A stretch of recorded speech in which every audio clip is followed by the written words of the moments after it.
end to war. And people work to bring an end to injustice, and Nigerian women working to ensure that we are also part of development. We are deliberately and intentionally made. Thank you. We know. And that's we sitting together and ensuring that those things that were the gaps that have been missing, the gaps that we need as a matter of urgency to close up, are the things that we're going to bring to fore. Somebody said yesterday that she hasn't heard a new thing. So let's break new grounds today. How are we going to do this? What is it that we must put in place to ensure that as 2023 beckons, Nigerian women, particularly those that today are in the House of Representatives or the Senate, are returned? We have more governors. We only have 4 deputy governors in 36 states of Nigeria. So we're not doing too well. So how do we accelerate the movement to deliberately include women? A lot of things were raised, a lot of issues were raised yesterday. We'll get back to that. But we're going to, before we continue today, I think it's important that we call the woman who has been the living spirit behind this gathering. And I'm sure you can see at the point yesterday, she had to change shoes. And I said, thank God for women. We have learned the trick. So we all go with 2 pairs of shoes wherever we go. The one for, the social one and the practical one. Well, let's put it together for our sister, Honorable Atomi Amamika, a chair, House Committee on Women Affairs and Social Development. Let's have her welcome us warmly this morning. Yeah, I know. We need to speak to this hotel. We must do something about this. Good morning, distinguished ladies and gentlemen, the he for she's in the house and the he for she's online. I want to thank each and every one of us for the participation yesterday. It was fantastic. It was awesome.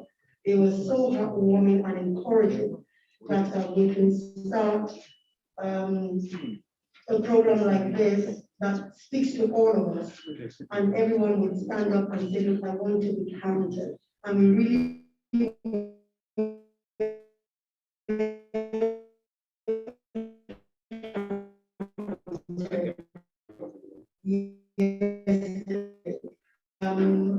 the speaker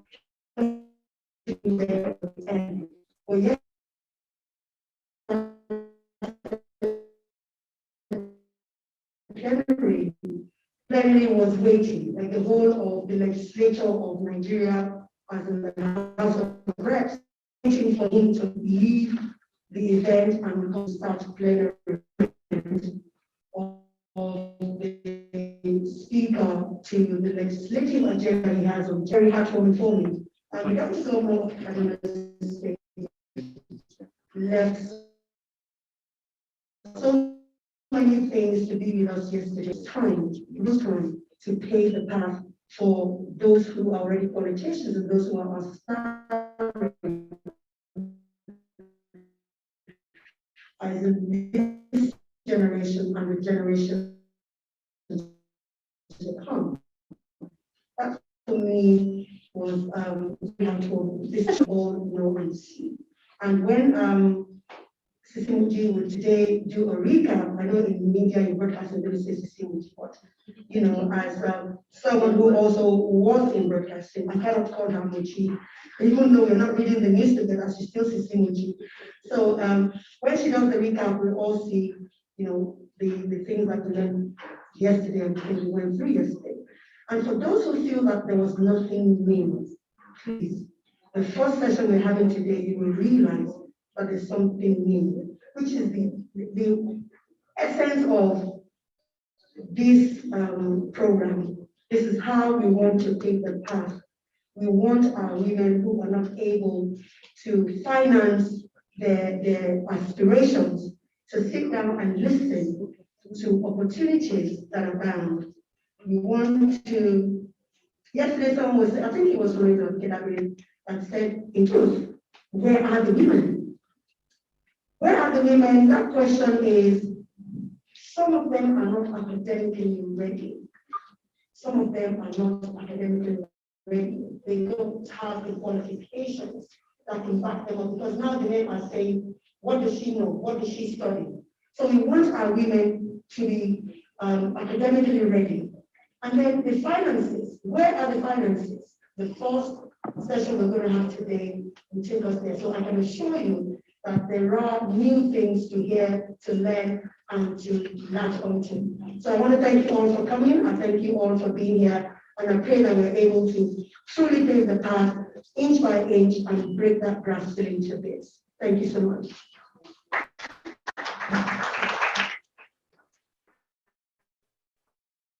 Thank you very much. I do not want to waste our time because we're going to be very strict with time today. Today is Friday. I know some of us will have to leave at some point to go, and that's very important. It's a time in the history of this country that we need loads and loads of what transpired yesterday. Most of us were here, some of us were on the panel, and we had vibrant presentations yesterday. So yesterday was packed full with activities. At the opening ceremony, we had global messages, key stakeholders in the field, and prominent he or she dignitaries in the political leadership of Nigeria. I think yesterday what came to fore, most importantly at the opening ceremony, was the fact that the speaker himself was here and he spoke truth to power. He spoke, for once, we had a politician who actually was saying that they haven't done enough for women, that it's about time that we all rally around our women politicians and ensure more inclusive governance in the country. We have the deputy governor who from Kaduna State, who came in here to actually be part of us and to give encouragement, particularly to our aspiring women politicians. She did also in her presentation, which I'm sure every presentation would be sent to your email if you let us have your email address, so that we do not waste too much time on that for now. Of course, our lead woman minister, the Honorable Minister of Women Affairs, was also here. INEC was here, represented by a national commissioner who also gave, also elaborated the fact that things have been put in place. We all know that they have a gender desk. We had the gender director here with us yesterday, and assured us of all that INEC is doing to show that women can vote in a very conducive environment. We also had members and leaders of the National Assembly who actually came up to speak to experience. I think again yesterday was very, very I would say no people who have been in the field, women that have been in the field and who are able, some of them have been able to scale the hurdle. And I would even suggest that about time we start engaging our women, particularly the likes of the chairperson of this occasion, Honorable Onanuga, to start building mentorship and capacity amongst particularly our young politicians, because we have the young, not young to rule now. So catching them young has become an imperative. And this is what we did yesterday. Most of the moderators were young women. Who also were able to be part of this growing institution of women being included in governance. So key presentations, and of course to lighten up and giving us a historical background, a chronology of how well are the women yesterday where are they today, and what are they as well with us? And Professor Joy is, gave us that background and the future that we needed. And even as I went back home and I was, kind of looking back at what has happened, I think she deserves another round of applause and to show the capability of women. I'm saying this because this is a new widow, so to speak. She lost her husband this year, but that has not set her back. And sharing her time with us and her passion with us yesterday, I think it's very instructive for us to know the capability and the strength of the woman. And I hope that we will also continue to hold hands, hold ourselves together, and ensure that we move to the next level. During the discussion, challenging social perspectives and violence against women in politics, creating an inclusive legislative environment for women in politics ahead of the 2023 election. The fact that there's a bill that is going round now, hoping that women will be more inclusive. We are hoping that we'll have, my sister, you need to remind me, we need the bill is to have an inclusion of 110 more members. Yes. Yeah, okay. And we're hoping, we are praying that women at least can get at least 70% of that. We do that at least. It's for the women, exclusively for women. Okay. Well, we hope that, okay. So we also, but one serious issue that crept up all the time was financing for women.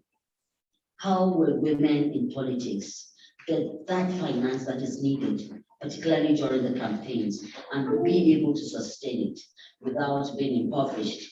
I know a lot of women who went into politics without a lot of support became impoverished because they spent everything, all savings, so to speak, in trying to meet up with campaign duties. So that also came forth, and I'm sure that that's going to be elaborated. So rethinking Nigerian political architecture, one of, I think that was the last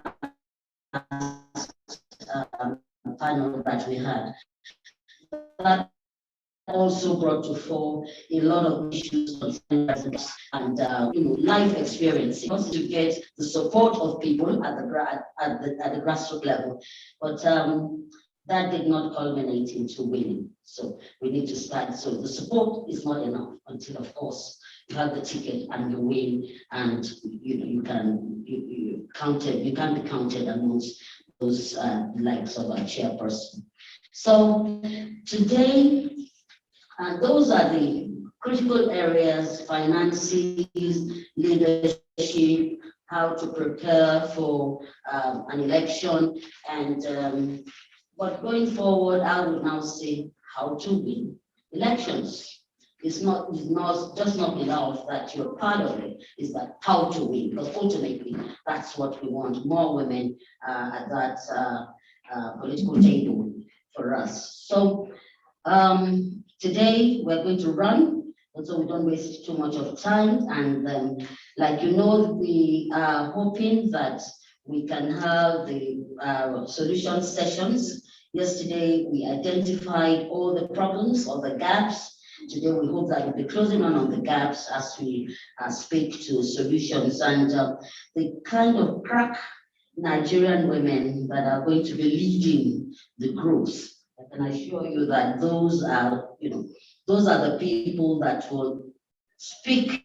You're not just going to be in a group, you're also going to be learning. It's going to be a learning process this morning, and of course, processes that are actionable, not things that we think cannot be part of. So that's where we'll be going this morning. We're going to, you remember yesterday we had a couple of technical hitch, which we hope today will not be, will have been addressed, and today we will have a seamless technical interventions when we need them. So we're going to have presentation of the IPU Global Studies on Violence Against Women in Politics. This also was one of the issues that the women themselves presented yesterday. And soon we also would listen to another presentation by NILDS and elect her. I would want to plead that you adhere strictly to the time allotted to you when you come for your presentation. We're going to be giving you some warning, 5 minutes to wrap up, 2 minutes to wrap up. And when it's time to wrap up, please do that. Today, like I said to you, is Friday, and we want to finish here latest by 2 p.m. I hope we can make that. Yes. Let me just also give you some leadway to the breakout sessions. We're going to be using this hall, Niger Hall, Enugu Hall, and Benue Hall. They are for you that have chosen breakout session 1, challenging social perception and violence against women in politics, is going to happen in this room. That is going to happen in this room. Breakout session 2, creating an inclusive legislation, will happen at the Niger Hall. Let's just put our hands together for one of the women that I quite admire in this country. She left Lagos this morning. She's here with us on time. Some of us in Abuja even came late, but yes, in spite of the fact that her flight was delayed, she still came in on time. And I think that's one of the things that we need to start checking, particularly those interested in politics. So in anything you do, time is important. It is important. Please let's give it up to the Deputy Vice Chancellor, University of Lagos, UN Women's Consultant on Gender and Constitutional Reform, my own sister.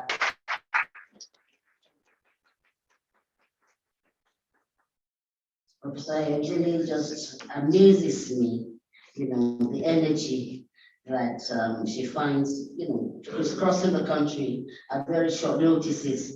God bless you. Rethinking Nigeria's political architecture, creating an enabling environment for women, breakout session 3 is going to happen in Enugu Hall. And the lead is going to be Dr. Alero Aida Otobo. Is she here with us? She's around. Okay.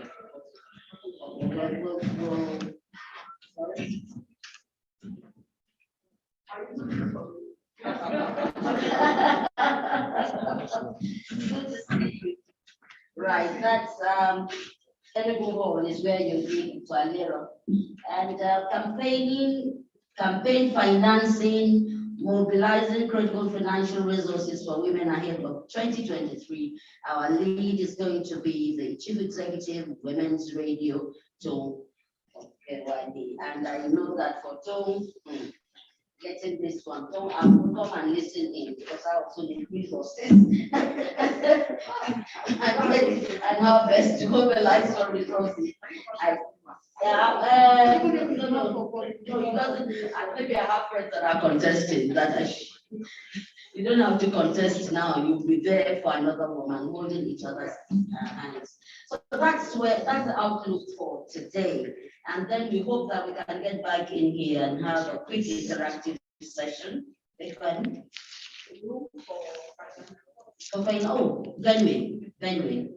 Benue. Okay. So that's the outlook for the breakout sessions.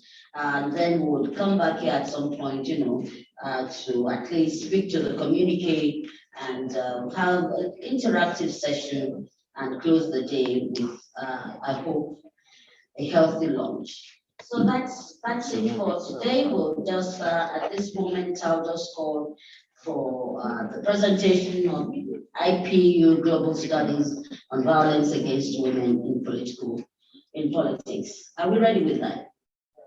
Are we? Yes. Yeah? Yes. Okay, can we have that, please? You're all very welcome, ladies, and the very brave he for she's that are here with us. Enjoy every aspect of this, and I wish us some success, plenty of success that is needed. Thank you. I'm pleased to present to you some of the IPU findings and guidance on addressing violence against women in politics. Sexism, harassment, and violence against women parliamentarians is one of the main obstacles to achieving gender equality in politics. It is a human rights issue and a democracy issue. It sends the message that women are not wanted and do not belong in politics. It can deter women from remaining in office or from entering politics. It prevents them from fully contributing to political processes. So it disrupts both the proper functioning of democratic institutions and democracy itself. Now, addressing the issue starts with data. So for the past several years at the IPU, we've been documenting and raising awareness of the problem. 2 IPU studies have been carried out so far. One global study was done in 2016 with women MPs from 39 countries. And another study was carried out in 2018 in collaboration with the Parliamentary Assembly of the Council of Europe, including interviews with women staff and women parliamentarians. Right now, we are completing another regional study in Africa. What the studies have revealed are the following: alarming levels of sexism, harassment, and violence against women in parliaments across the globe, widespread underreporting, and in many instances, the lack of mechanisms in parliament to report, protect victims, and sanction perpetrators. Here are some of the main findings. 82% of the women MPs taking part in a global study indicated they had been subjected to psychological violence during their term in office, and 66% had been subjected to sexist remarks. Most incidents happened within the parliamentary premises and were carried out by male colleagues, either from opposing parties or from their own political parties. 26% of the participants also indicated they had been subjected to physical violence, and 20% had been sexually harassed. This troubling reality has been confirmed by the Europe-wide study. There, 85% of the women MPs surveyed said they had suffered psychological violence, and 25% were subjected to sexual harassment. 68% of the participants in the European study and 42% of those in the global study had been the target of online sexist attacks on social media. This is a growing and widespread phenomenon. These types of violence affect women MPs everywhere, but they are most acute for women MPs who are active in advancing women's rights in a context of general insecurity or in countries where there's a clear reticence to respect women's rights. So at the request of our members, in 2019, we issued guidelines drawing from existing good practices. They focus on 3 main steps: mobilizing for action, enshrining the standards in a policy, and implementation. Addressing sexism, harassment, and violence against women in parliament starts with an exhaustive evaluation of the situation, including through surveys in parliament. We also need a policy to state that that sexist behavior, harassment, and gender-based violence in parliament are illegal and unacceptable. The policy must include clear definitions and examples, as people can have differing perceptions of what is acceptable behavior or not. This policy should also outline in detail what remedies are available to MPs and staff. Parliament must make sure victims can access confidential advice and support services. It must also provide for a complaints and investigation mechanism which is confidential, fair, and responsive to victims' concerns. It's also important to introduce and duly apply disciplinary sanctions against perpetrators. Finally, parliaments must raise awareness and run training on respectful behavior at the workplace and the fight against sexism and harassment. I thank you for your attention and remain available for any questions. Thank you.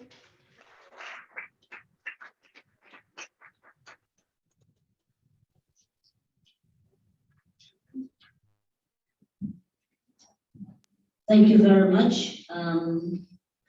We'll move next to the presentation by NILD and elect her. It's Dr. Bashir and elect her team lead will be leading this next, yes. Please just come up. We'll be leading this next presentation. I welcome her warmly.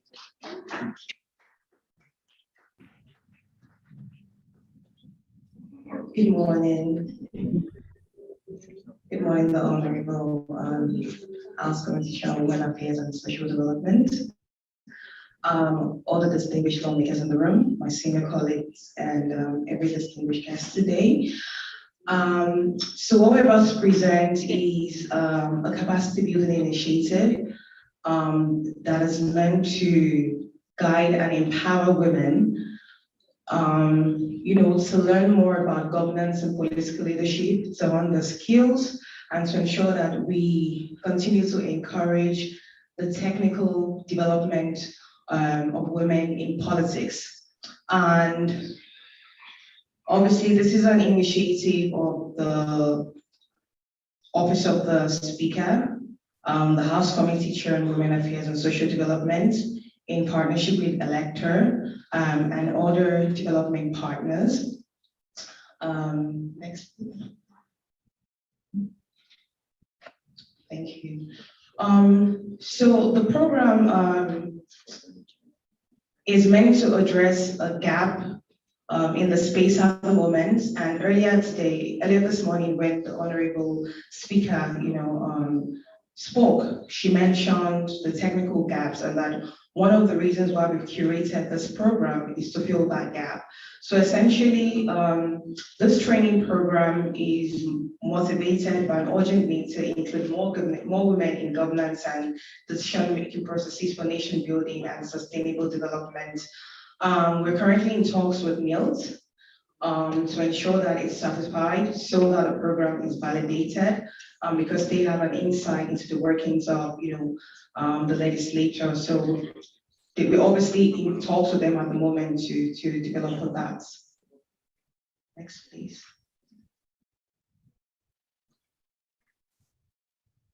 Great.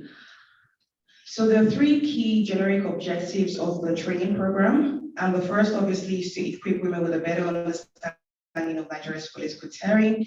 It's a very unique terrain, and so women need to come, women that are in politics, women that are aspiring to go into politics need to understand how to navigate the murky waters of politics. They need to understand what's been done, the history, the architecture, and how to navigate this.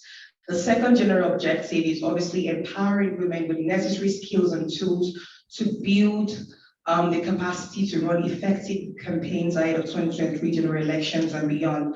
So one of the main conversation points, during the course of our conversations, obviously, is talking about the 2023 general elections and how we can intentionally increase, more women in political leadership. And so this is done with the intention to ensure that this is immediate and that we can get immediate returns. So the goal is obviously to empower women. So it's not just theoretical, it's very practical. It's also to ensure that women understand things when it comes to political communication, campaign strategy, just, all the key skills and tools they need to adopt ahead of the general elections. And then the third one, obviously, is to provide women with technical knowledge required to perform effectively in elective and public office.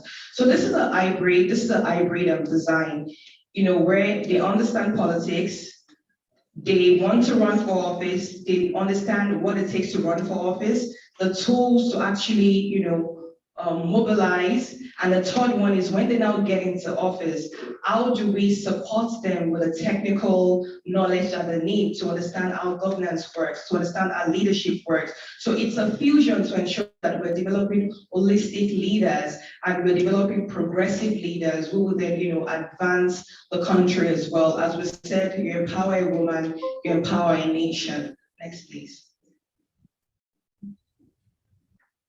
So by the end of the training, what do we expect? First is, women understanding intersection between gender and politics and why it matters to socioeconomic progression. When we talk about gender, a lot of people just think, oh, women have come again. But the truth is that without obviously getting women involved in critical decision making and policy affairs, we can't really grow as a nation. So even for women, they need to understand the depth. They need to understand why it's so important for women to be part of that critical decision making. So that's one key objective. The second one is obviously understanding the political architecture, which I mentioned earlier. The third one is personal branding, engaging the media, and developing winning communication strategies for politicians. This is often overlooked, but the truth is that even as an organization, we've done a lot of research, and unfortunately, a lot of women in government have very, limited digital footprint. So this is a very real one where women need to start rethinking how they brand themselves, how they engage with the media, how they also develop winning strategies when it comes to communications as well. And obviously learning the latest tools and techniques in advocating and lobbying on issues and campaigning successfully. So negotiation, understanding key issues, ensuring that you have the right manifesto, you're pushing for the right agenda, and you're going into the office with, a proper agenda and holding yourself accountable as well. How to effectively respond, including harnessing the power of the media. So we talked about this yesterday, but also, part of the training program will also help women to rethink how innovative financing works in campaign, in elections and campaign as well, and also how to harness the new media. So crowdfunding. Yesterday at the session, someone mentioned just studying the infrastructure that empowered the NSAS campaign, and I think that's sort of like a case study of how the diaspora also fund issues based on what they care about as well. So just helping women rethink, yes, this financial exclusion, but how do we then start, understanding the key points or the key touch points that we can then harness to mobilize critical social, human, financial, and technological capital for women as well. And then obviously how to become effective leaders and building a winning coalition for political success. So your alliances, tapping into your networks, being able to just structure the people that you engage with and being very intentional about following through with this. And the last one is how to design impactful projects, achieve desired outcomes, and ensure sustainability through effective monitoring and evaluation. So the goal really is not, so when we say we want women in government, we just don't want women in politics, we want competent women in politics, which is, women, because everyone that gets there opens the door for another woman. Unfortunately, women are held to a higher level of scrutiny, right? So we show up good. Right, we show up with competence, class, and action, and that's something I learned from Auntie Alero actually during one of our presentations. But that's very important: competence, class, and action.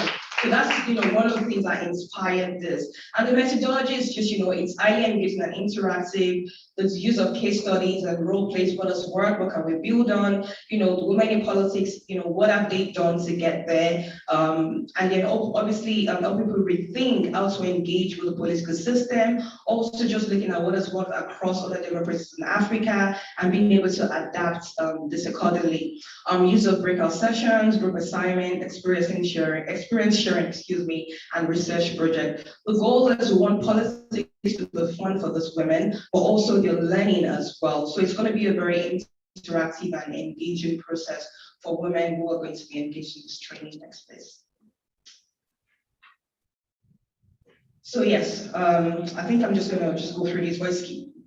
We've actually designed this into three different main parts, and I said the theoretical knowledge in democracy, gender, and politics, a practical approach to prepare participants for the 2023 general election. And this is very critical because we have a short-term goal in mind, which is helping women mobilize or get the critical skills they need ahead of 2023 elections. And so that also presents a clear model. So when you work with women from the onset, when you train them, when you build capacity, when you give them finance and you hold them accountable, then you actually, you're following through a holistic process in actually preparing progressive women.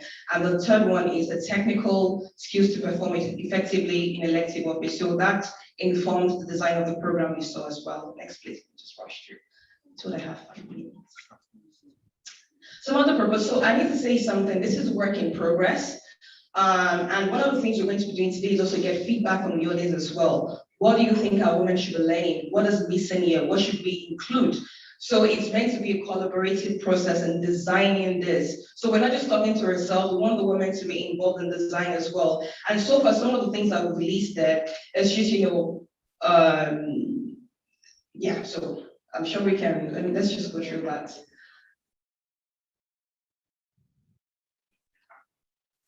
Next.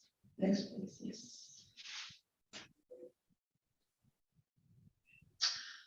So, I've just said there is a short-term goal in mind, and it's preparing women for the 2023 elections. So the goal is obviously we can kickstart from December 2021 into December 2022, and then obviously build on that. But that helps to provide a clear pathway to supporting women ahead of the 2023 election, so that we can then have very set outcomes from that training program.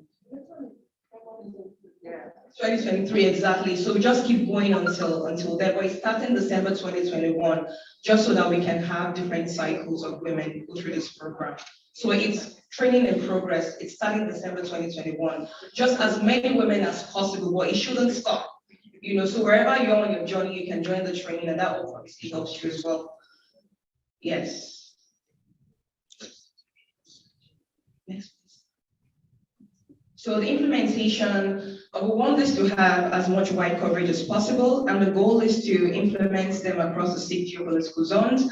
And the goal is, a minimum of 100 women across each geopolitical zone. So looking at 600 over the next, 1 year. But obviously, with interventions of donors and also development partners, we hope that we can scale this up. But this is the minimum we want at the moment. So, and it's going to be free of charge, obviously, because we want to be intentional about supporting women. So one of the things we're going to be doing now is to develop this into the full-fledged proposal and start speaking with our development partners to see how can we partner to actually ensure that we equip women with the critical skills and knowledge out of 2023, but it has to be free. Because if we're trying to break down the barriers, we can't tell the women to bring the money. So we have to mobilize. So we're calling on everyone as well. It has to be the partnership amongst everyone. So nothing is set in stone. It's work in progress. It's going to be across 6 geopolitical zones. And so you're going to have a state across each zone just to ensure that,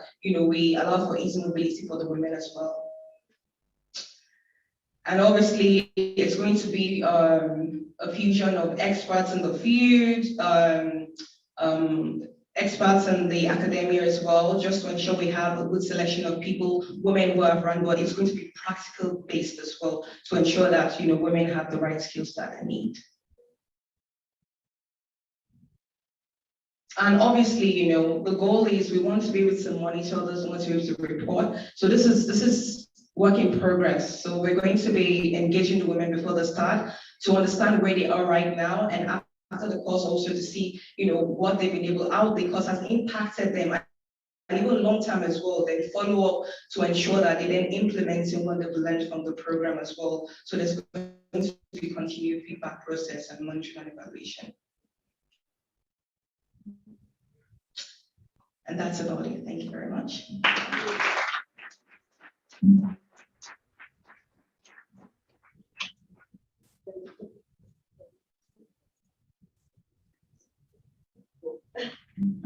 Yes, thank you very much. I think a lot of insight in that presentation, and thank you for bringing them forth. I wish we were discussing this presentation in 2015.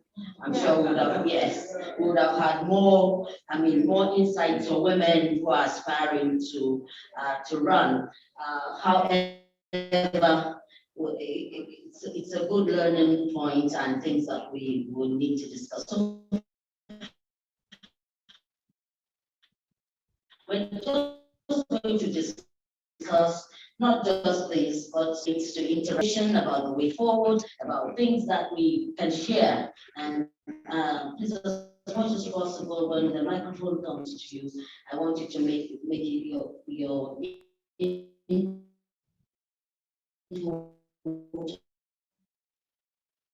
as brief and concise. Let's start from the last presentation. Any thoughts? Yes, please. Do we have a flyer about Mike? Okay. Yes, please. Just come here, yeah, so that we can do and introduce yourself. So if you're somebody that anybody can come back to. Okay. Good morning, everyone. My name is Kemi Olajuwade, MNI. I'm a legal practitioner and I'm an aspiring politician. Yes, I think she's done a very good presentation. And what has been said since yesterday, there's been a lot of effort being put into how can we begin to put women together, which I think is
to just give some sense of what I think might help.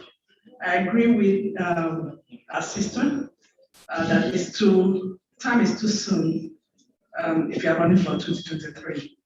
In addition to that, I'd like to suggest that when you talked about what areas are supposed to be covered, it may be more helpful to have, when you have the first cohort of people, of aspirants, to just check where they are, because it's better to come from what they need. You do a needs assessment of those ones, because people are at different levels. And then possibly in those groupings, you will have people who just want to know how to speak in public, starting from, so you break them into various areas of need. And there are people who will be more into work financing and various areas. But you need, the first cohort has to be a group of people who are interested in various areas, and then you find out what it is that they need. That's how it will be more useful. So don't go with a list ahead. Thank you.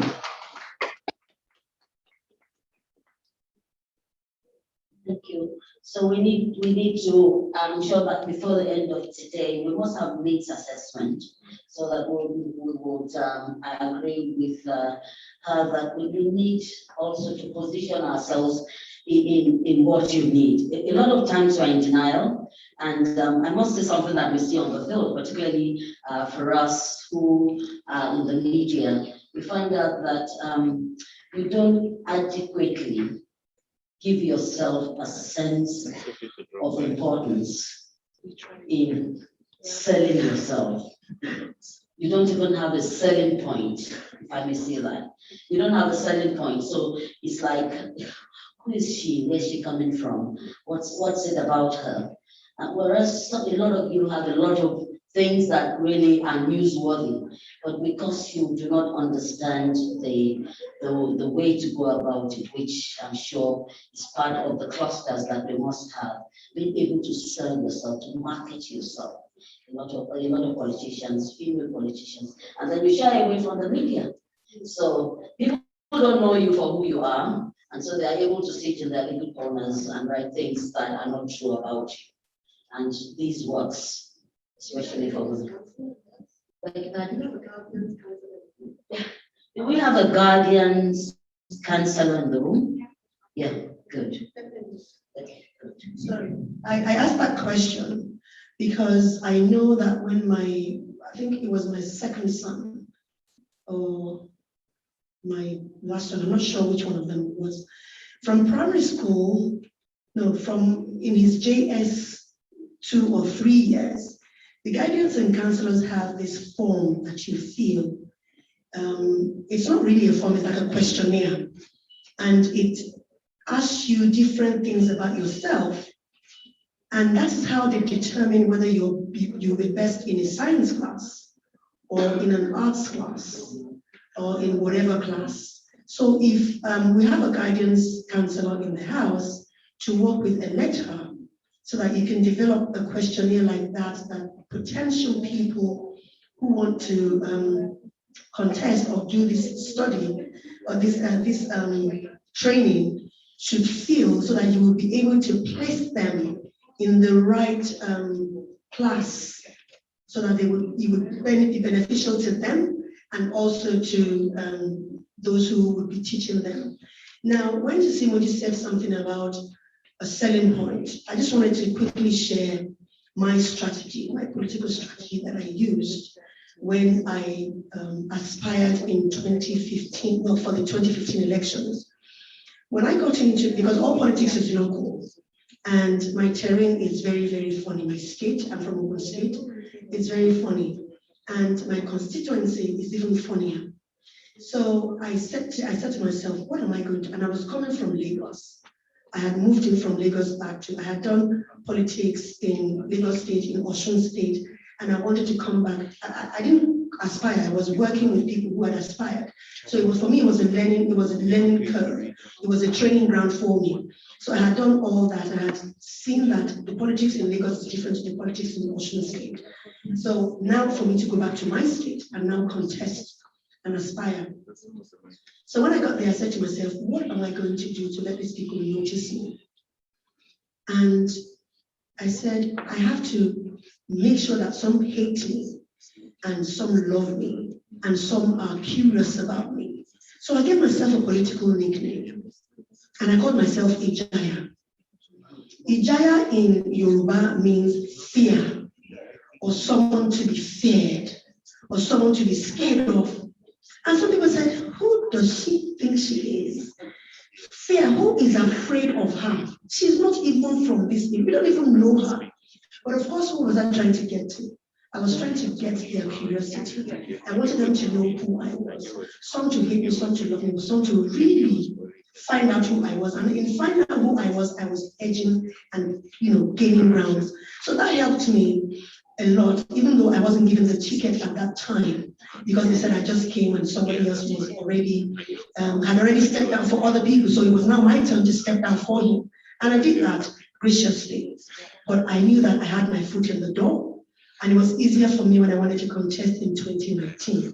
So when I was going to contest in 2019, I now said, okay, my nickname now is Ijaya, Tony for Kombale, which means fair that gives you peace or some kind of calmness. And then that's what happens, so it's not really fair anymore. But now, for those who love you, they can have peace, but those who still hate you, they can still continue with the fear. So I think it's important for a lecturer to put that as we need to look for something as a strategy that would create some kind of curiosity about you as a woman, so you can get your foot in the door easier. Thank you. That's a good one. It's a good selling point. Thank you very much. My sister, my big sister, they call it, we do a long way in the women's agenda. Just to respond first to you, Honorable, Distinguished Honorable, there are many trained counselors. I am one. There are lots of batteries and tools for profiling women for politics. It exists. So we don't need to reinvent the wheel. We can get them. adapt them for our national needs and use it to help women to, we are with the elect team. The other is the length, because Nkechi came up and said, this is a very long, it's a good initiative that on a long-term basis would help us to build, a community of women who are politically primed and ready and equipped to go in the field. But I think for 2023, we need a short, quick course, quick and dirty, sorry to use that word, that will get people, ready to face what is ahead of them. Because in the next one, those who are already nurturing, I like the lawyer who said, I'm an aspirant. The people who are already aspirants, who have been doing the groundwork, I think those are the people we should focus on for this first goal. And we should make it a pilot that is short. A short course, crash, we learn from it. And then we use it. We use it to refine, the training. The third is, I saw among the courses a lot of things about engaging community. I think constituency building is an area that women in politics have not done well. We have not learned how to build constituencies. And I remember in my days with CEDA, we funded some groups who were trying to work with the women politicians. A lot of them would want to do a lot of things, but we said, who knows you in the community? You're asking for posters and go and build a road, a rural road. Go and dig a borehole in your community. Become relevant in that community. And those are some of the things when we're saying looking for finances. People are looking for finances to get on the road. You need presence, you need relevance, so that you become somebody who is the community would stand for. And the last point that I would like to make is we also have disconnected from women who are the real voters, market women. They were our strength in the early days of the women's movement. We have lost them. They sit behind, and they just watch. And they're the ones who register. And many of them are no longer registering. Why? Because they have learned to focus on just their businesses. And when working with INEC, one of the things I told them is, please put voter registration in marketplaces so that they can at least register, because they can't afford it. They raise their livelihoods on a daily basis. And therefore, if you put it far away, they won't register. They will not compromise on their income for today. They carry a lot of burdens. They will do medical care, domestic care. Then they will not be able to earn an income. So it's too far away. So we must address those little gaps that don't allow us first to get the women to register, and then to cultivate them and say, look, you are our own. If you vote for us, this is what it's going to mean for you. Because many of them don't believe that when women get in office, they're going to speak to their issues. Thank you. Thank you very much. I think this is very important and very germane. The microphone here. And one thing that is not going for women, and we're speaking the truth to ourselves, is that a lot of women, when they get up there, you drop the ladder. And when you come down like Humpty Dumpty, So these are hard truths, but we need to say it to ourselves. So if you're truly, and a lot of us don't have a lot of interest in PRing ourselves, you're too aloof from the constituents, and we need them. The vote speaks to power. So how are you going to capture this? Yes, you have the floor. Sorry, good morning, everyone. Okay, my name is Tari Taylor. I ran for councillorship in Etiosa local government in Lagos. My constituency is Ward A, which is from Lekki Phase 1 to Femi Okunu. So I'm very interested when the last lady spoke about constituency building in terms of the training you'd like to have us to do. That would be an area where I would want to, and I would also love to interact more with my honorable here in terms of how to build efficient, run a constituency efficiently. That's the area, an area that I'm very, very interested in developing knowledge in. I want to share a bit of my experience in terms of when I ran for office. So, prior to running, I had never run for office before, but I was very active within the Lekki space. I am a member of the Environment Committee of LERA, Lekki Estate Residents Association, a very active member, and I'm also the secretary of my subzone in Lekki. So I had already been doing some level of representation within that area. I interact with all the government agencies on their behalf in that volunteer capacity. I go to Alausa frequently, I liaise with Ministry of Environment and all the normal, etc. And when I was coming out for office, because that's already, I already had experience in environment and job creation. And people within that area could identify that, oh, she has been involved in this, she's been involved in that. So the minute I stepped out, the doors just opened for me. Everybody kind of like supported me, all the stakeholders in Lekki, you know, they kind of like put their weight behind me because they said, we know her, she has already been doing this work. Now, if she has a public office, she will be able to make a lot more impact. So I got a lot of support, even from financing. I got a lot of support in terms of volunteers, people just rooting for me and wanting me to win. I think because they believed in me and I had demonstrated in some capacity that I was ready to do the work. You know, so I want to one encouragement I want to give my fellow my sisters who also want to come out and run is that a lot of times, you know, people shy away from supporting because they say, who are you? What have you done? What is your track record? Why would you just come out of the blue and say you want to run for office? So whether it's between now and 2023, develop some capacity in an area, whatever it is, whatever you want to adopt. For me, it was environment and job creation, and I had tangible proof to say, this is what I have been doing. Vote for me, let me do more. So that's the encouragement I want to share. Find something to be proficient at so that when you step out, people can back you up and your works will speak for you. Thank you. Good one. My sister from Kano. Yes, but before then, we have some comments here from online from Fatima Muhammad Umar. To everyone, I think one of the easy ways for women to aspire for political positions is autonomy of local government and decrease of governors' powers and equal political position for gender. Yeah? Can you expand?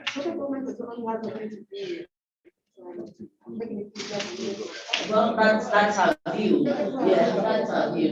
From Obioma, welcome to everyone. This is from Prof, from Telugu. Good morning, everyone. Happy to be part of this learning process. I think that's what is important here. It is a learning curve that we have here. Do we have more? No? That's all for now. When we come online, we'd like to share that with you. And these are personal opinions. Yes, Hajia from Kanu, can we? Thank you. Thank you. I'll just ask that we be as precise as possible and short so that we can.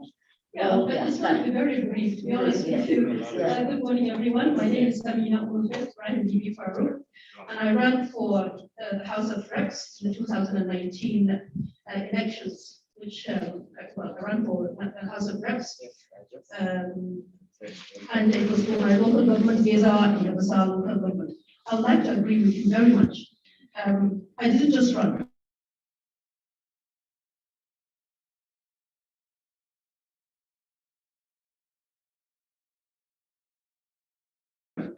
I didn't ask to run. I was actually, they wrote me a letter, I have, basically because, like she said, you have a constituency, whether you like it or not, whether you're in politics or you're not. As we speak, there are quite a few that I've faced before, quite a few women that I've empowered and I'm still empowering. And that was the kind of thing that I had been doing way before I got into politics, going to the local government, seeing what the problem is, seeing how I can assist, and doing my own little bit. That was one of the reasons why they said, okay, if she could do it without an office, then she'll even do better with an office. I ran for the whole thing and I got my primaries. I actually won my primaries. But that is where our problem is now. The problem is within the party itself. Men, it was decided, would vote for, the men would be voted for, not women. My opponent has, I don't know if he still has, maybe he's he's as grade enough, but he has a grade 2 teacher certificate. And they said to me, you are overqualified, and then you're a woman. You have a master's degree in English and Islamic law, too much for us. But then you see, what I looked at and decided that yes, I would contest is for a local government in conservative Kano to decide that they even want a woman instead of a man, he's like, we are ready now. What I want us now to take back with us, that really it is not about what the society is saying. And when I started my campaign, this is another thing that we all have to understand, which is the difference between, the diversity in Nigeria. We are as diverse as the country is. I know as a human rights activist that I have a right to be who I want to be and decide to speak of, what I want to speak on. But when I started campaigning, I realized being in a conservative place, I have to be conservative to some extent. So I start by saying, my name is Amina Umul Khair Ibrahim Bibi Farouk, and they say, yeah, we know her father, pedigree. Then I say, okay, I'm the wife of Mr. Tahir Ibrahim. Oh, yeah, she's a married woman. And then I say, okay, I'm a lawyer, and I have read English and Islamic law. Oh, she's really, she's really educated about how our ways are. And then I tell them, okay, I have 4 children. They're all graduated. They're all working now, and I have, 3 grandchildren. She's really settled. So they really are not looking at me as somebody coming to take off them, but somebody to bring to them. So, and we have to look at it from that perspective as well, so that it's not, every place has its own, the way they do things. I am sure if I do that in Lagos, this one is a housewife now, what does she want to do? And let's just go and sit in her kind of attitude. But up close, that is what they want. So we have to look at the thing, the whole thing from the perspective of where we come from and what we want to achieve in that place. Thank you very much. Thank you. So your phone. So true. Yes, I will take somebody from there and I will complete. I will come. Thank you.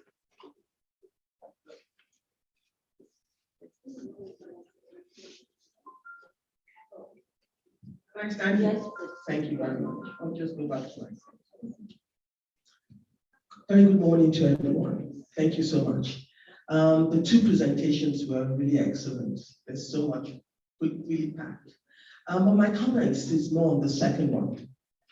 And the first thing that I'd like to say is I haven't been able to get out a statement. And was said yesterday, I haven't been able to get it out of my mind. Where are the women?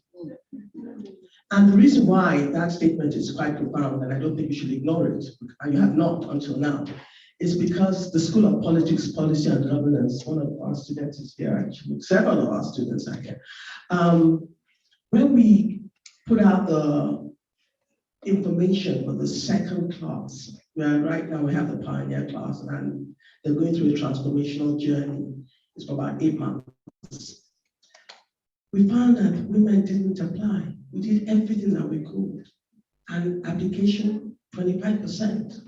The men shows up, but the women haven't shown up. And that question for me is, where are they? And I think there's something that we need to do. We think it's beyond capacity building. I think there's a mindset shift that needs to happen to women. And we need to think about how we're going to cause that shift, that transformation, that thinking. And I'll tell you why. Now, women, forgive me, right? I love us. Let me start with that. I love women. It took a while, but I'm finally there. Right? And why I have to make that statement because I find that when I go to events now, especially big functions like weddings, I get sad. And I wonder, why am I sad at the wedding? Why am I sad at events? And one of the things I'm finding, I think we pay too much attention to the external. And we don't realize how important it is that we have responsibility for transforming our nation, Nigeria. I don't think we have awakened to that understanding that as 50% of the population, we are 50% of the nation building population, not 50% of, let's be pretty. 50% of nation builders. We need to awaken to that responsibility. Then when we are awakened, we can now begin to do short-term programs like Nectar, more longer-term programs like SPPG, because now we want to be prepared to take responsibility for what we have been awakened to. And so I think one of the things we need to pay attention to is wake up, then prepare, then step out and transform. Once we start putting down, then we then come out not as the weaker sex or one that turns the head because we are the neck. I hope I'm making sense.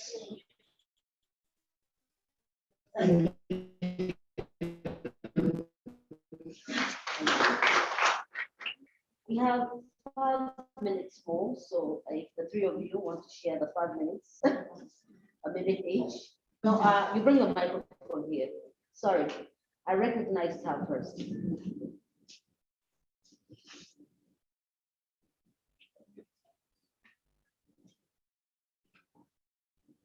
Good morning, everyone. My name is Martha. I'm from Cross River State.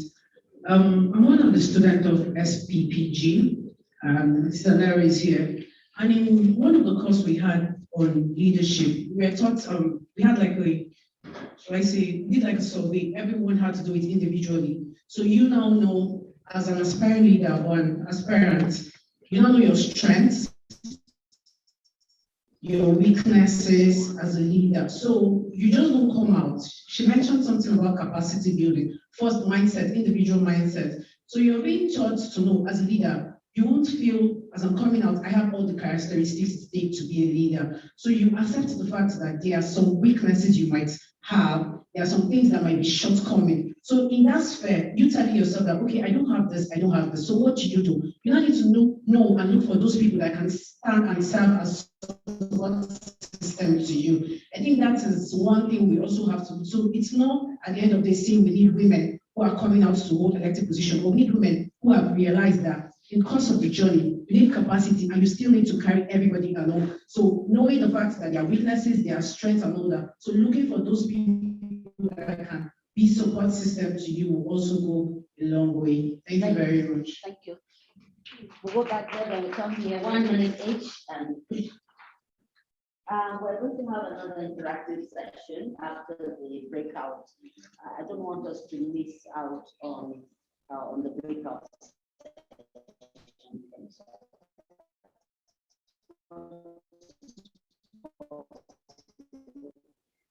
Make them short. Yes. Can we have your? Thank you. I just want to speak to you about political parties. The need for internal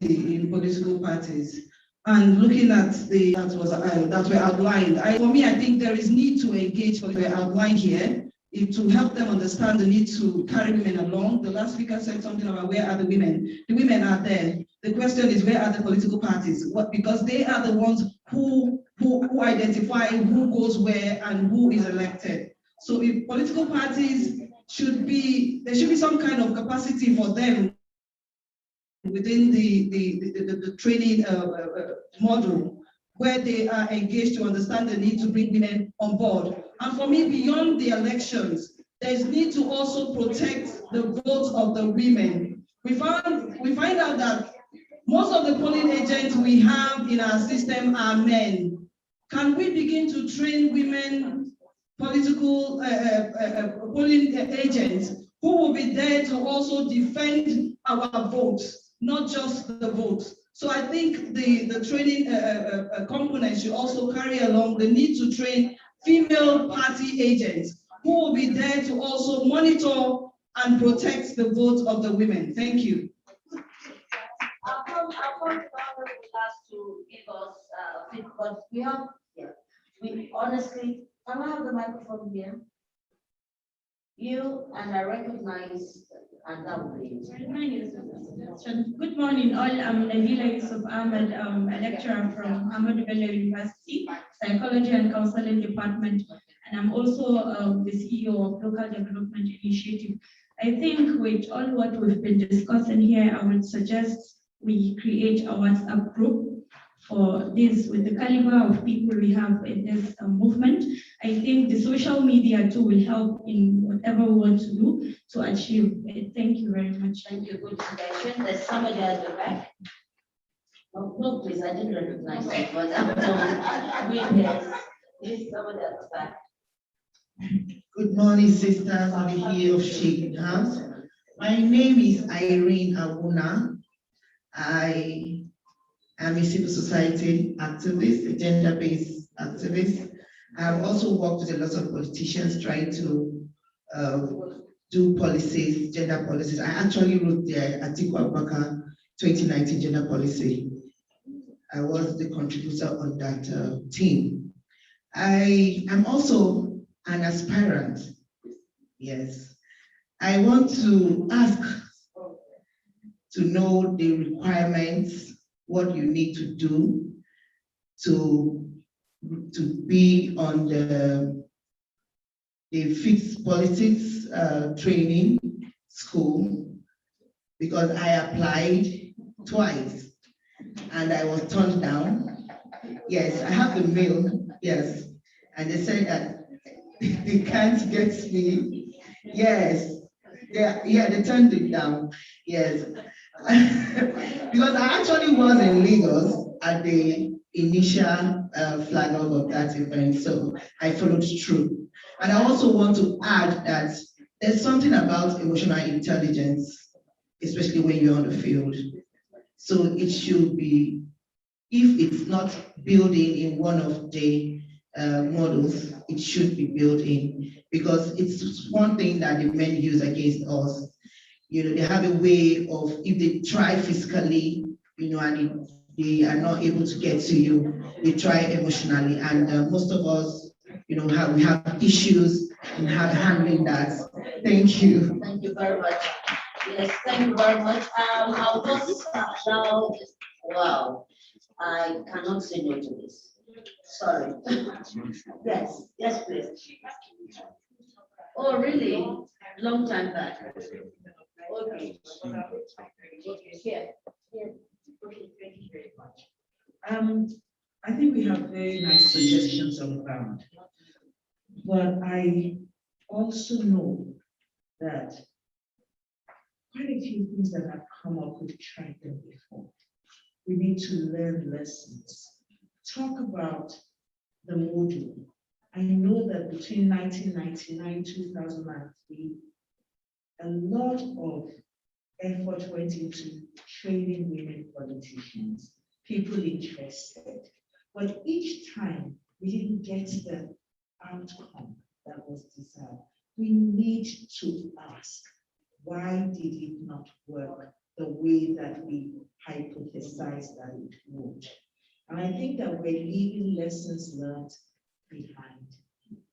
Someone also talked about the political parties. And I said, hold on, I attended some meetings in this hotel, sponsored by IRI, NDI, with chairpersons of political parties. We worked with around manifesto. What, you know, it's not that I say that anything we're doing, we're not going to do, but we must ask questions about why, what was so much work that we did, so that we can learn lessons. And that's just what I want to say.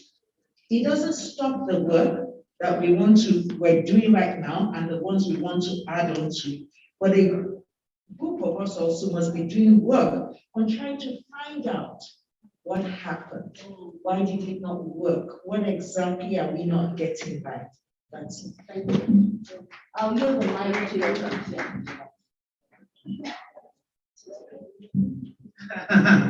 Good afternoon, all.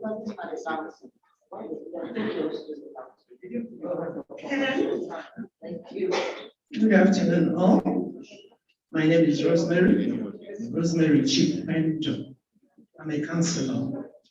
I'm a counseling trainer.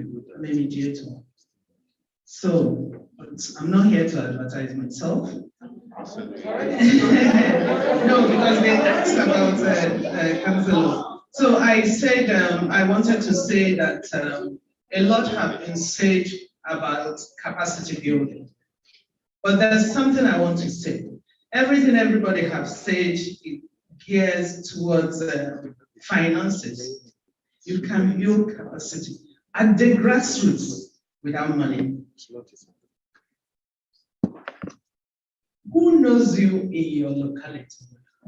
Do you belong to those women groups, the basic in Igbo land and all that?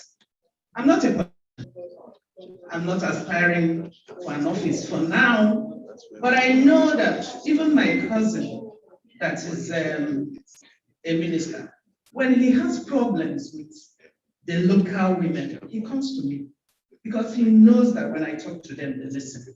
Why? Because I'm there with them. I care for them. They can come to me. I'm accessible to them. So these are all the things we need to do. It's not just about digging borehole. We need to be close to our people. So that when you come out and say you want something, they'll shout for you. That's all I wanted to say. Thank you. I give an extra, I will come back to you and now, yes.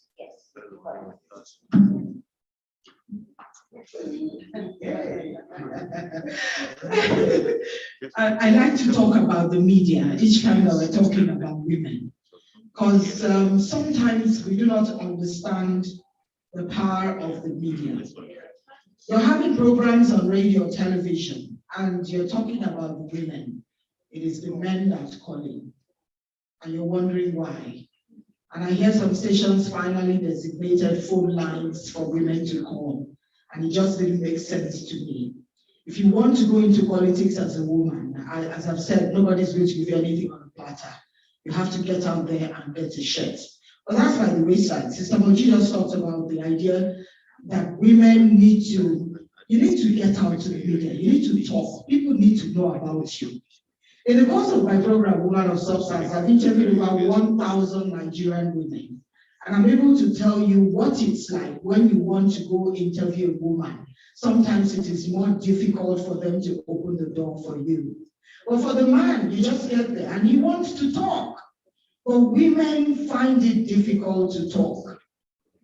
So I would like for women who are thinking of going into politics, you need to open yourself up. And that's for people who do these programs. But for media owners also, you need to create time to talk about women politicians in Nigeria, people who are aspiring to get into political office. We need to project these women. We need to talk about the good things that these women will do or the things that they are doing. We need to report them well and project them in a good light. And this is for my colleagues in the media. If you don't talk about the woman and what she does, who's going to talk about them? You don't need a foreigner to come do that. So I think we should make it a point of duty. Those who are trying to organize trainings, you need to train the women about how to project themselves and put the good things about themselves out there in the media. I'm sorry, I have noticed those whose hands are up. When we come back after the breakout session, we'll still have an interactive session. But there's something about media that came up, something about political parties that came up. So I would just want your reaction and then we'll have tea. Before I actually say that, I wanted to respond to Professor Senoa's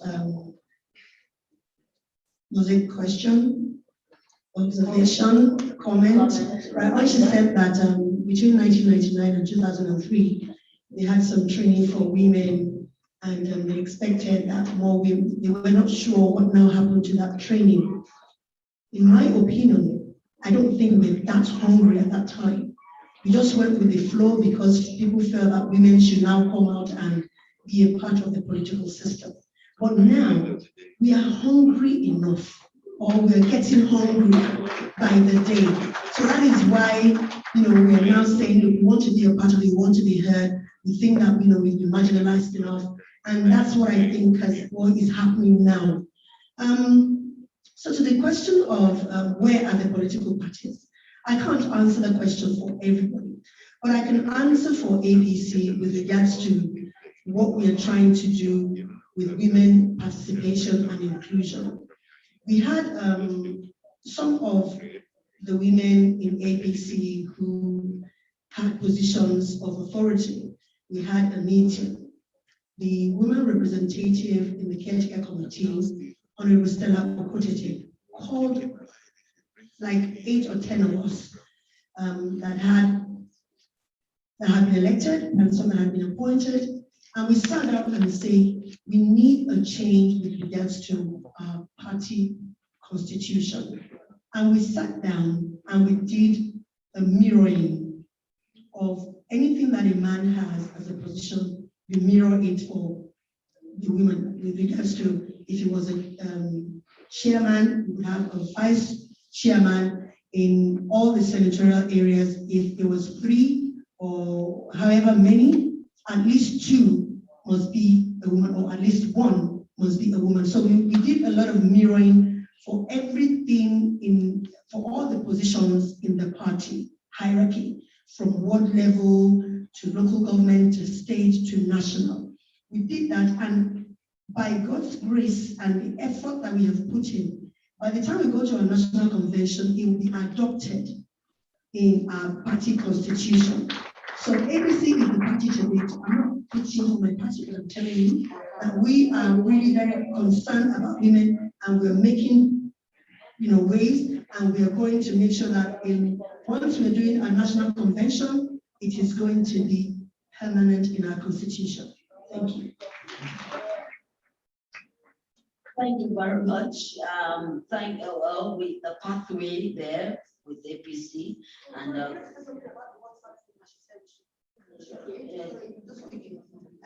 I think it's a good idea. We can have Paving the Path. I know that Shalakwe and Gabo would welcome that, but we would have very, very strict rules with regards to don't just post, oh, it's a sunshine day today. I hope you're having, and praise God with me, and this is Baraka Jamat. Well, we're not going to accept any of those. It's going to be strictly information that can move us forward and pave the path really and truly for women. Yes, we'll break for tea now, and I think yes, we'll break for tea, and I'll just if you have my papers, but you do know what halls we are going to be for the breakout, session. Okay, let me just, yes.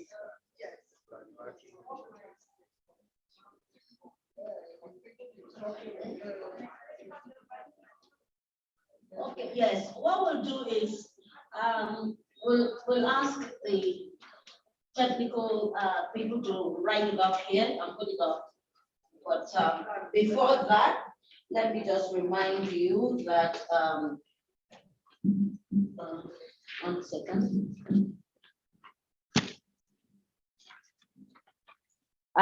For the challenging social perception and violence against women in politics, Lagos Osun Hall, where we are. Niger Hall will accommodate the breakout session 2, creating an inclusive legislative environment for women in politics ahead of 2023. Enugu Hall will accommodate breakout session 3, rethinking Nigeria's political architecture, creating an enabling environment for women. And Benue will accommodate breakout session 4, campaign financing, mobilizing critical financial resources for women ahead of 2023. That's it, but we'll put it up here so that, yeah, I'll share the paper with you. All right, that's it. Tea is served, please.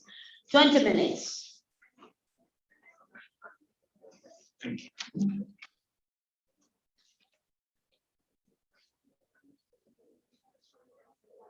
I need to get this back.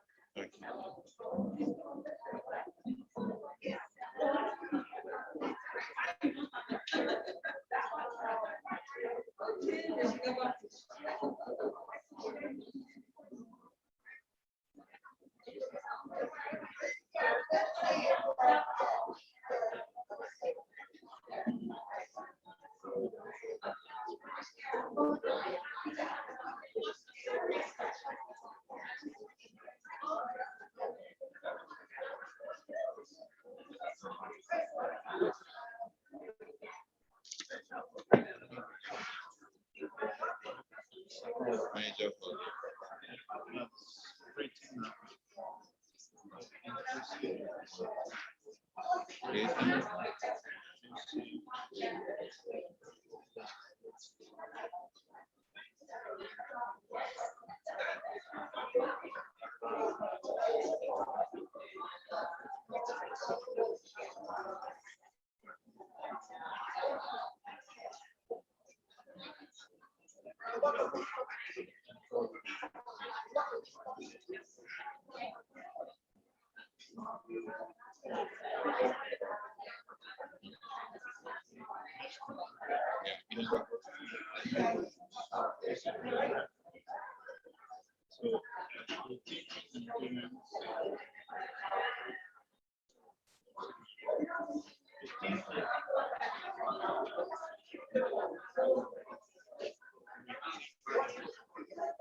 Please, one moment, ladies. Please, if you haven't filled in your names, you haven't registered this morning, it's important that you do that so that you can get your certificate of attendance. Please register, go to the registration table and register now. Please ensure that you have registered.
Just give them 5 more people and we will have a complete team. All right.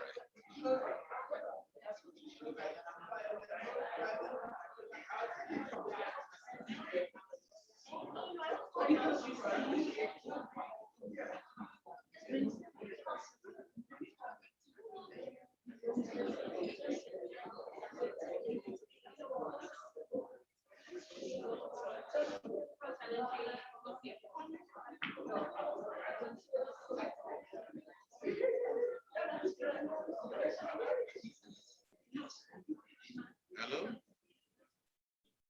Hello? Yeah? Good afternoon. I'm extremely busy. Very busy. Yeah. Oh, okay. We're in the Hilton. In the Hilton. We're in the Hilton. That's good.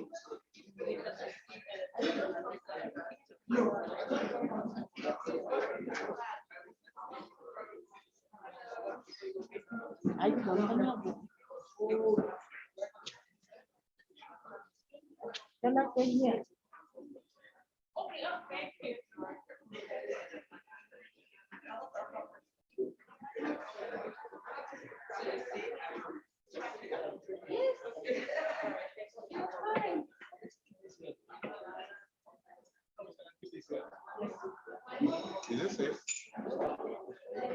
If you say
I don't know what you want for the seed and green.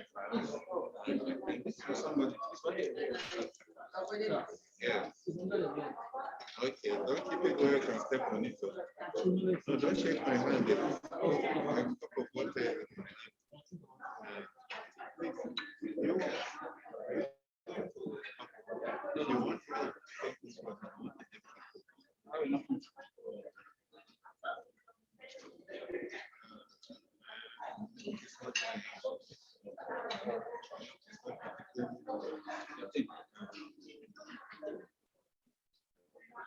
You want to take this one?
supporting, like Mr. Joshua talked about, in terms of thoughts and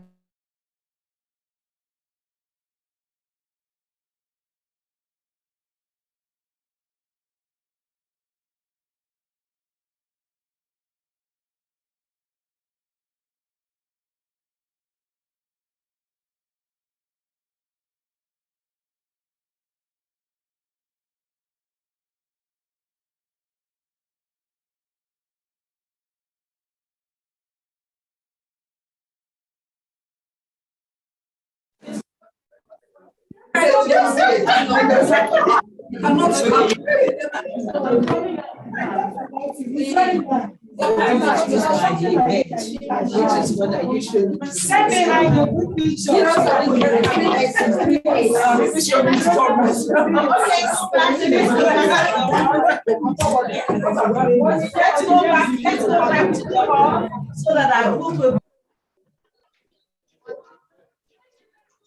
So essentially, I think that's it, because we became friends and began to support. They also, so I keep saying that I can walk into any street. If I use my phone, or my phone is taken from me, it will come back to me. I have absolutely no fear. You know what, again? It's a process. It's a process, and it's good to have those conversations, to keep the conversations going, but do a bit more than just speaking about it, but actually taking action. So again, I really just want to appreciate this platform, because I see things differently now. I haven't had the challenges as such, I see them differently. So thank you very much. Thank you, Mariam. Thank you so very much. Well, ladies and gentlemen, I think we have come to the end of it, because the rest of the people are coming in. So I don't think we can carry on with the conversation. Whatever we have not said, I suppose in due course plenary, we could probably bring it up. Thank you very much, ladies. I'm grateful for all the contributions, and also for listening to me. Thank you very much.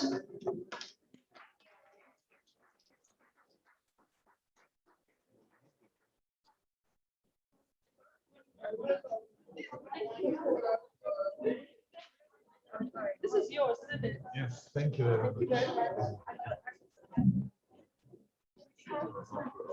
Keep it near the main. Okay, this lady coming. Let's press it.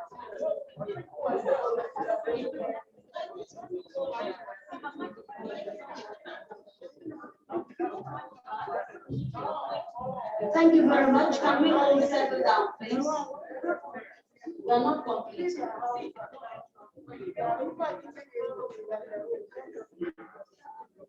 We'll just give 2 minutes, but I hope you've chosen your presenter.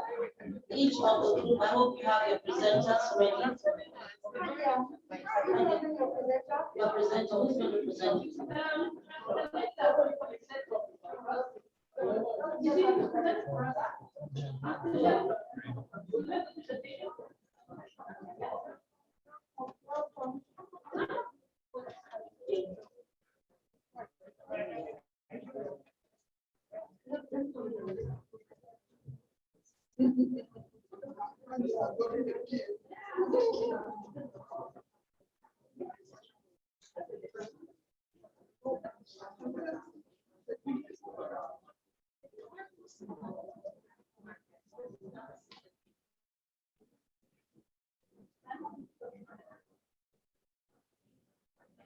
Take this out of view. In the camera. Move forward a bit.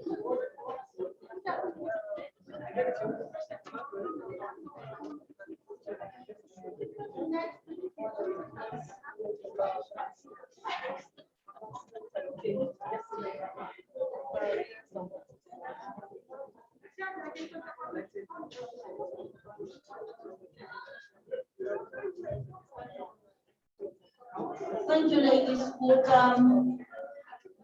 the other groups will join us, because we need to wrap up in another 40 minutes maximum. So please, can you identify the group that says Niger from here? Niger, are you done?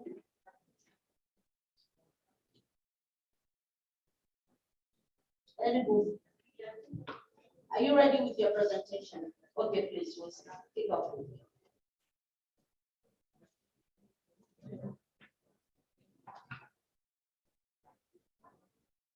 I need a volunteer timekeeper. A volunteer timekeeper. Okay, thank you. Volunteer timekeeper. As soon as she starts, maximum of 7 minutes, minimum of 5. Yeah, you must summarize. What you're doing is summarizing your discussion. The teacher. Good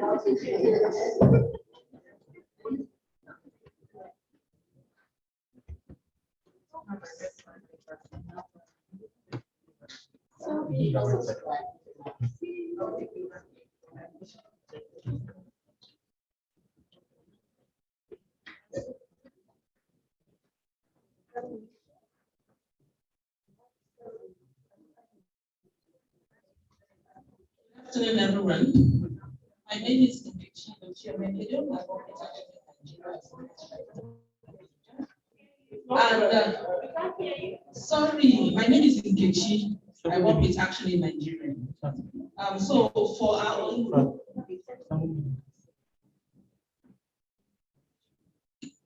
my 7 minutes has started.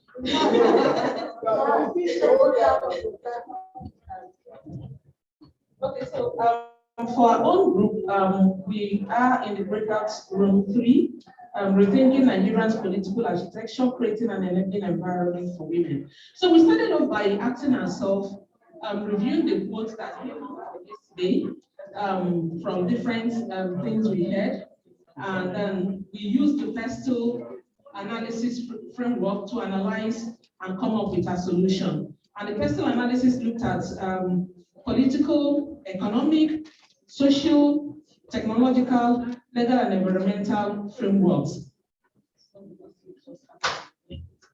And so we asked ourselves questions. Don't worry, I'll just drop it.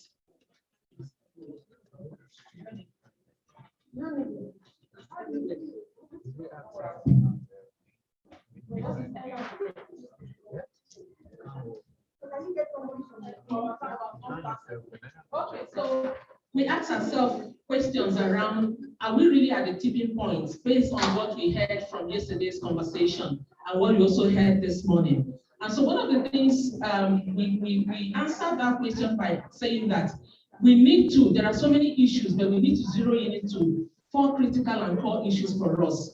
And we said we're going to raise awareness. The 4 issues we want to focus on is awareness, engagement, legislation, and action. And we need to be very strategic and very tactical in responding to this. And we ask ourselves, in terms of awareness, where are we, right? And the kinds of messages that we do here. And we felt that to do this, we created, ouch. Now I'm so tense. Please give me, let me just speak to my issues. Okay, so we agreed to do 4 things. Look at the issues of awareness, look at issues of legislation, look at issues of engagement and actioning those issues. And we agreed that to do this, we need to come to develop a short-term goal as well as a long-term goals.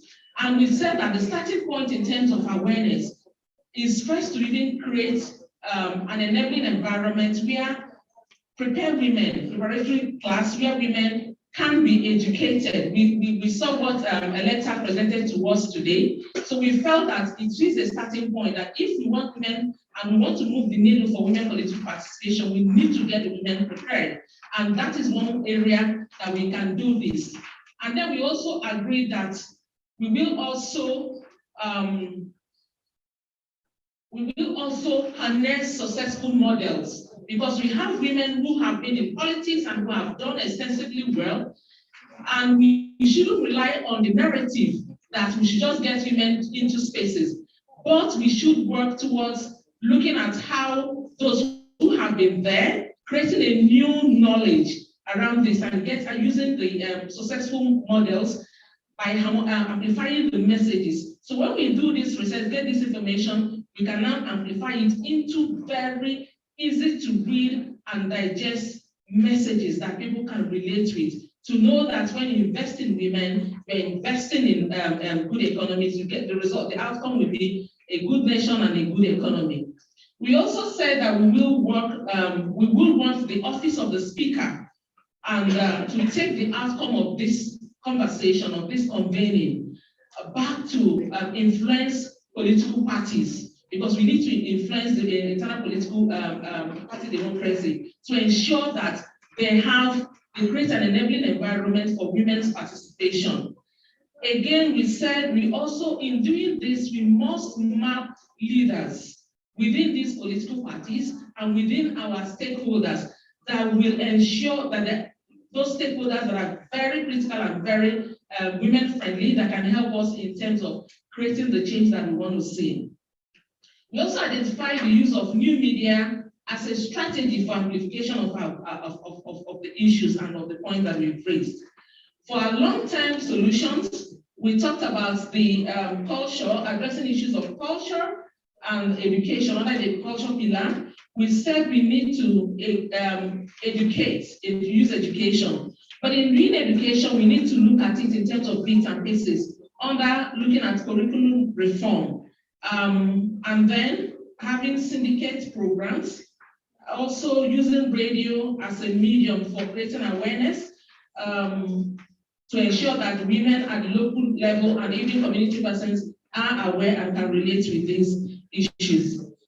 We also talked about influencing internal political party democracy. I've talked about on that.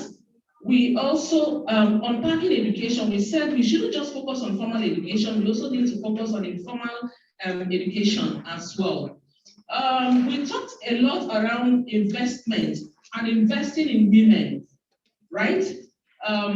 Advocacy for getting more women into to become political delegates, because we understand that there are issues around, even when women are prepared and they want to go into politics, they are not the party delegates. So how do you influence that? How do you get that?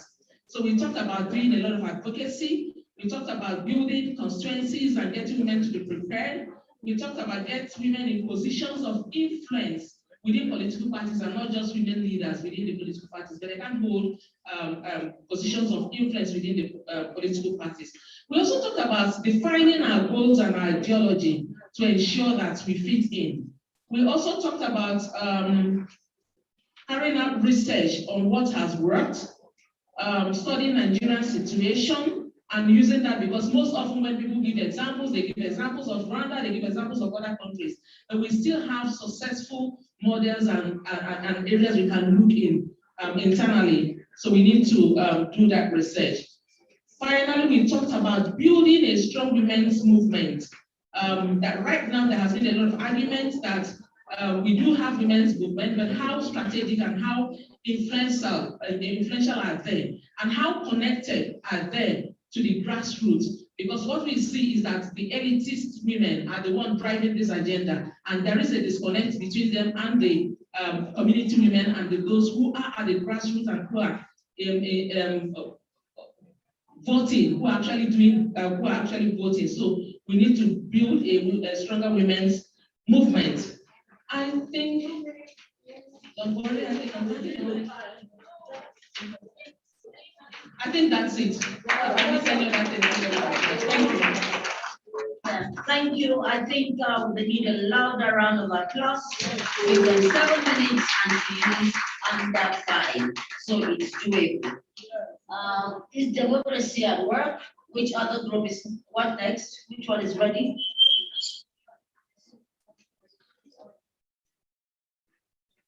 Can I call randomly? Okay, can we have Niger more? Niger? Niger, creating an inclusive legislative environment for women in politics ahead of 2023. The spokesperson for that breakout session.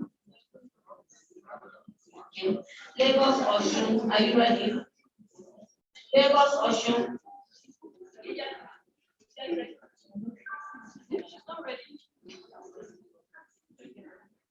Benue? Benue is ready. Please present. And after Benue, today, I'm not going to be lenient with whether you're ready or not. We'll call on you and expect that to come and present.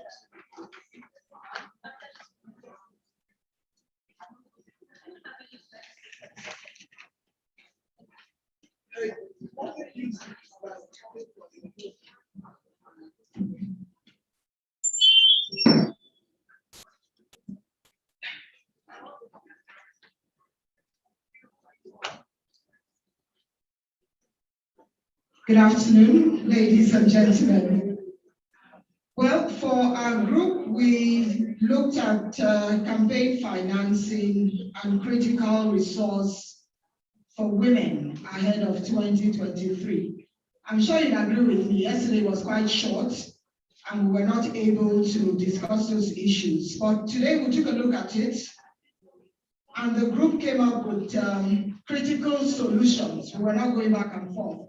What exactly do we need to do as women to see that women who are running for office get exactly what it is that they want, talking about funding and other things that they need to actualize their dreams or their goals of, taking leadership positions. So the first thing that we identified was crowdfunding.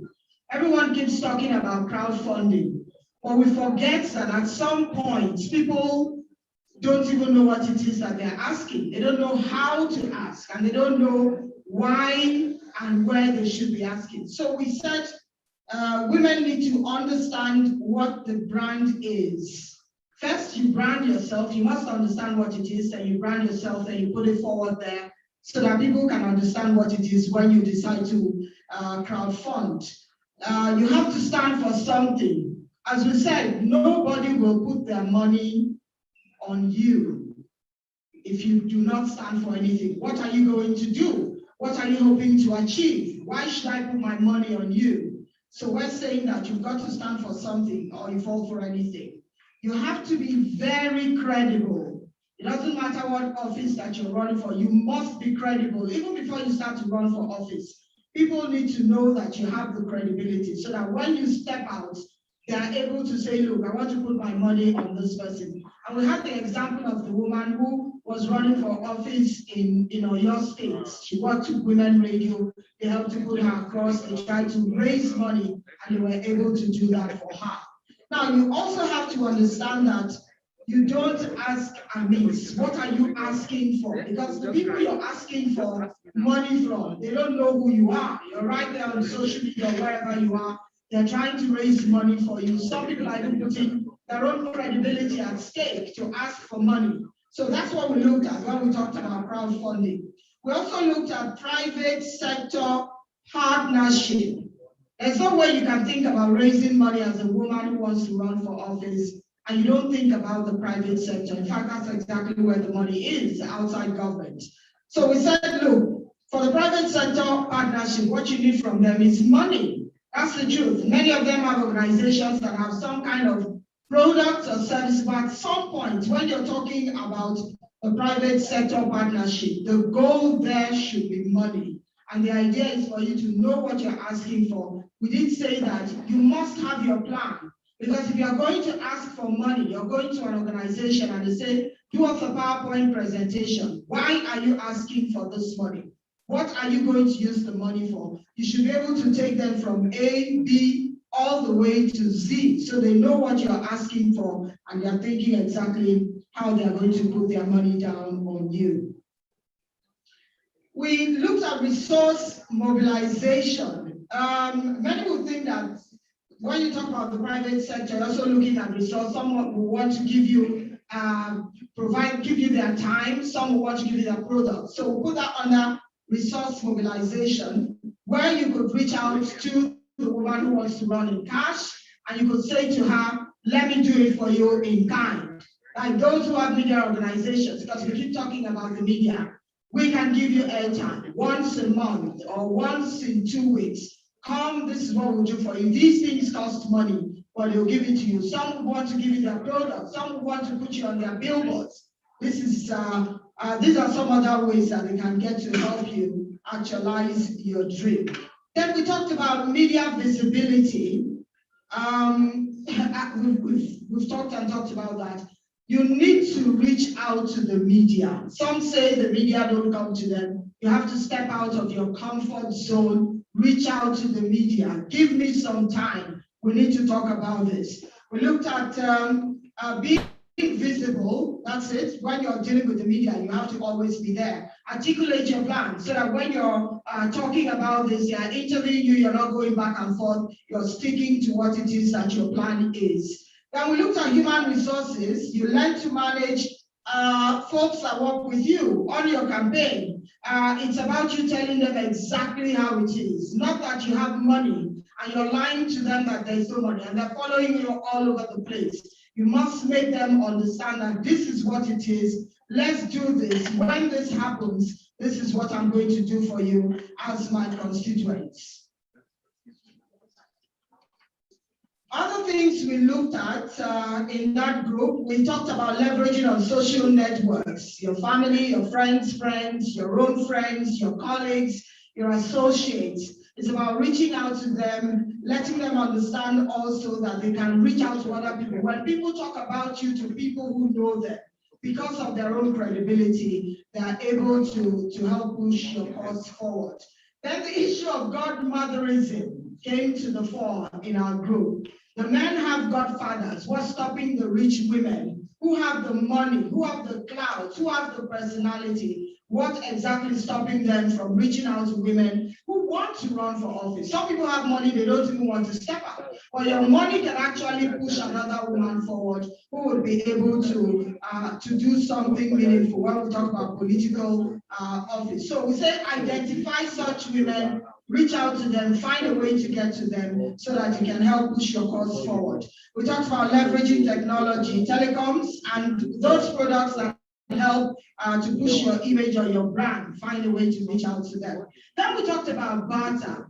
When women want to run for office, it's not always about money. There's something called barter. And we looked at the instance where local women in the market, it is possible for you to say to them, this is what we can do for you. All we need you to do is to bring other women together, talk to them, let them vote for me, let me get into office. This is what you can get to do. You do stuff for them that they can identify with, that they can see, and that way they're able to, fall behind you. So it's about people knowing what they can get from you, and they're able to give you their vote. So that we also talked about financial independence. We talked about Nigerian Women Trust Fund and the affirmative procurement. Thank you very much for listening. Thank you very much. Nigel, you have the spokesperson ready now. Creating an inclusive legislative environment for women in politics. Who is the spokesperson? Okay, you have not concluded.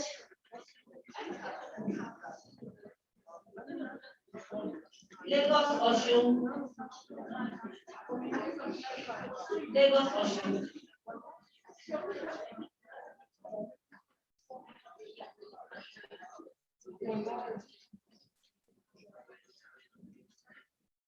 Good morning, all. Good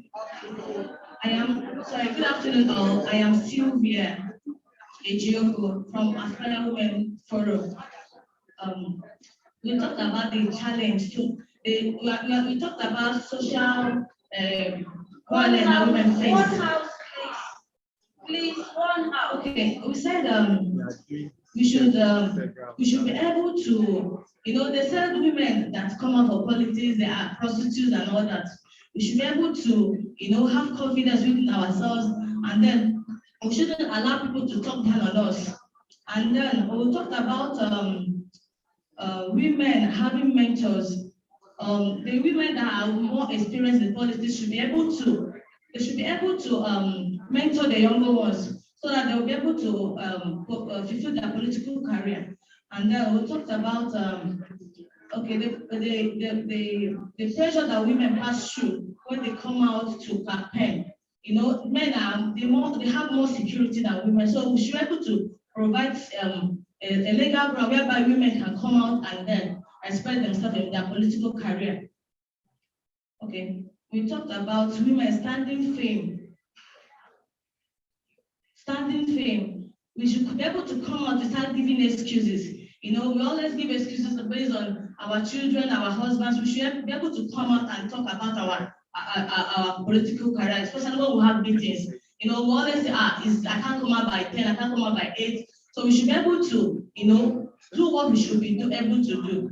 And then we talked about our mindset. Change our mindset in the sense that the said men are supposed to take a more political position than women. We should be able to tell ourselves that we can do what men can do. And then we talked about tribalism, the area of tribalism. We said there are some places that women cannot come out and maybe if they want to vie for a political position, they shouldn't come out. So we should be able to get a legal ground, maybe through our community leaders or our community leaders or our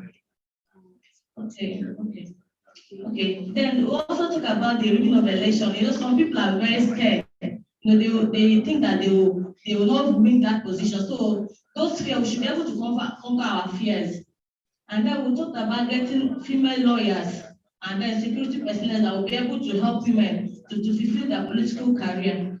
Then we talked about financing women. Women that should be able to finance other women that are already there should be able to finance other younger women.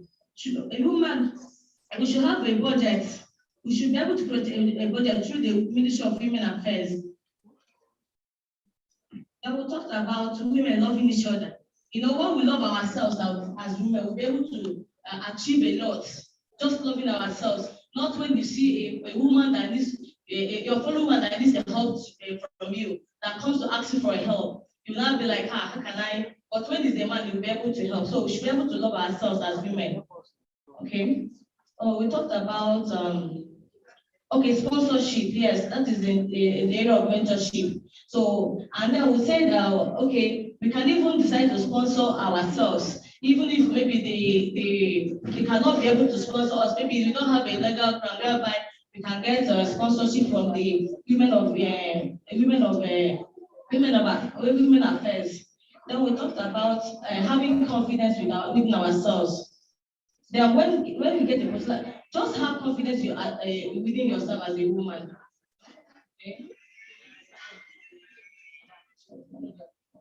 Okay, we talked about the issue of women having problem with the men based on tribalism.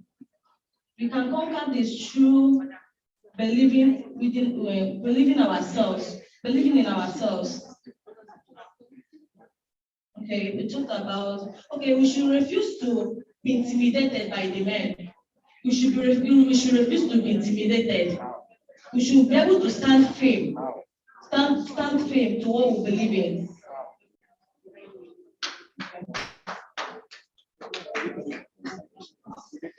Okay, there's a mindset that goes this way. That men should not rule over women. It's not as if we are trying to drag the same position with them. We are not dragging, but let them just create a forum whereby our voices can be heard.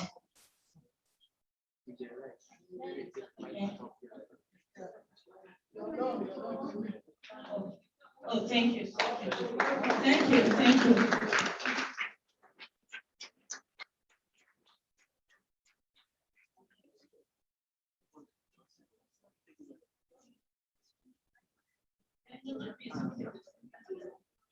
Okay, we still have about 2 minutes more. Can you get somebody, please?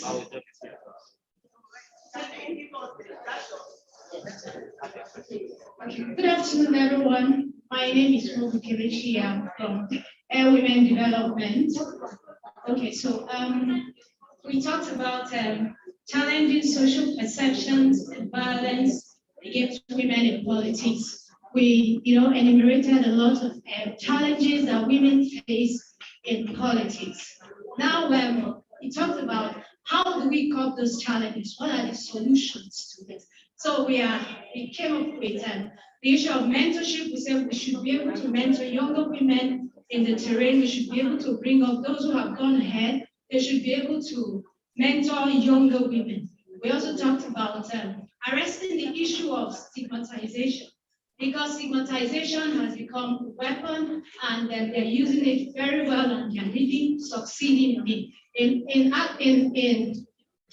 In order to stop this, we should be able to fight for a safe space. We should be able to, provide a safe space for the women who are coming into politics. So we also talked about the issue of challenging this, weaponizing poverty. They are giving out 5,000 naira to, people giving out 1,000 naira, the government actually. So we talked about how many people can actually live on 5,000 naira in a month.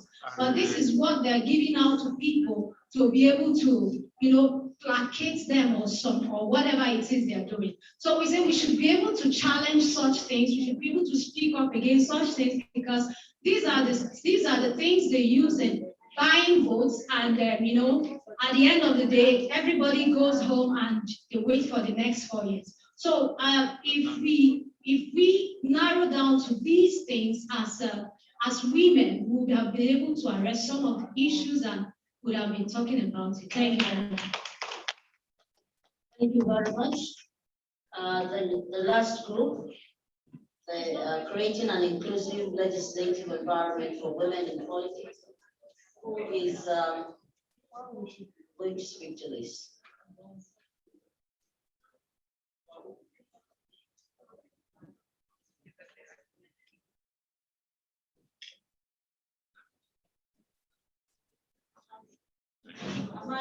Nigel Hall.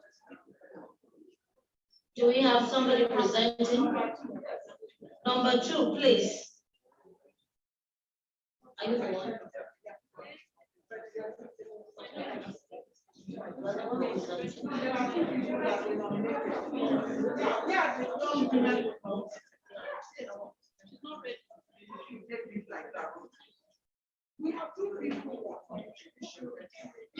Okay, well, in the interim, I'd like to.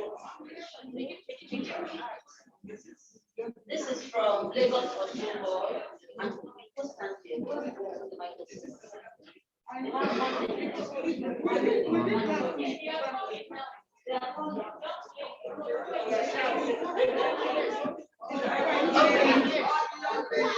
Okay, just to add quickly 2 points. Okay, just to quickly add 2 points to the to my previous colleague that presented. Yeah, so one of the points that we came up to help tackle violence against women in politics is that there are some platforms that support female politicians against political violence. Like there is one run by the Nigerian Trust Fund, where they have helplines that female politicians can reach in terms of violence, and they have like some mechanisms that they use to support female politicians that are facing violence. Then also, another woman brought up a very good point in our group about women being able to work with their youth, to know the youth in their communities, all the area boys, be nice to them, be friendly to them, so that if there's any security information about you or against you, those boys can quickly protect you or help to support you from being harmed by anyone. So I think, yeah, that's it. Thank you.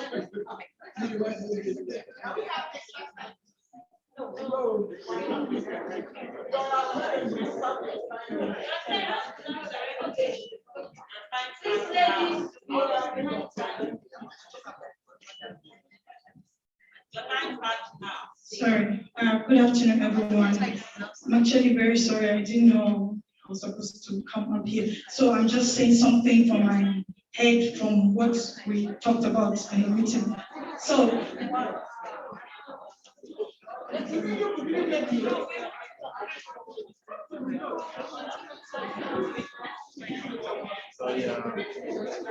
your time is going. Good afternoon, everyone. So one of the major things we highlighted from our session is the lack of support from women to causes for women with the bill.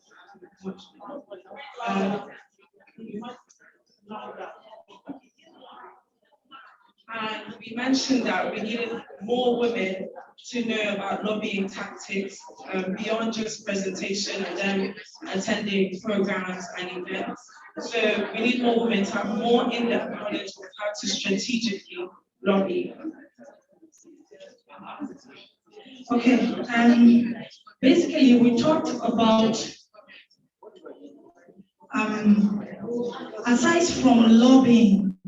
In fact, what we talked about lobbying, we talked there's need for women to be trained on how to lobby, on strategies to lobby, not just like talking about, okay, we need to lobby. How do we lobby? Because we're talking about legislation, and for example, the proposed bill that is currently ongoing now, women need to know how to lobby. Who are those people? If we say we have the House on our side, and now we need to know those in the Senate, those that we know, okay, they are not in for the bill, that we need to go and lobby. We need to train women on how and when, those strategies that should be used to lobby. We spoke on that as well. Also having targeted engagement in the Senate, because we do need more support from the Senate. So who are the people that are for us, who are the people that are against us, and how can we get them to be in support of the bill? Thank you, ladies. You have some of your members who want to speak. I'll have to stop you now. And I'll start with Honorable. Yes. Sorry, can I just say one more point? So we also talked about making use of the social media.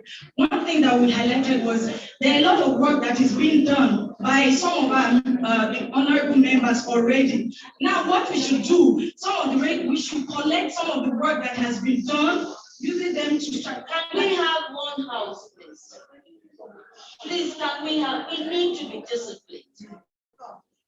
So, can we have one house, please? So in doing that, we're looking at the proposed bill. We said there's need to identify cost and benefits of the bill, of the proposed bill. It's not just if they give us that the cost of governance is already too much. Yes, we understand. But what are the benefits of the proposed bill? What do we stand to gain? So we need to outline all this. And then we also need to bring on board some of the work that has been done by our predecessors. Using radio, documentation, we need to highlight some of them. So if we're not just talking, include women, but we're saying if we include women, these are some of the things that they have done. So we need to outline some of this. Thank you very much. Thank you.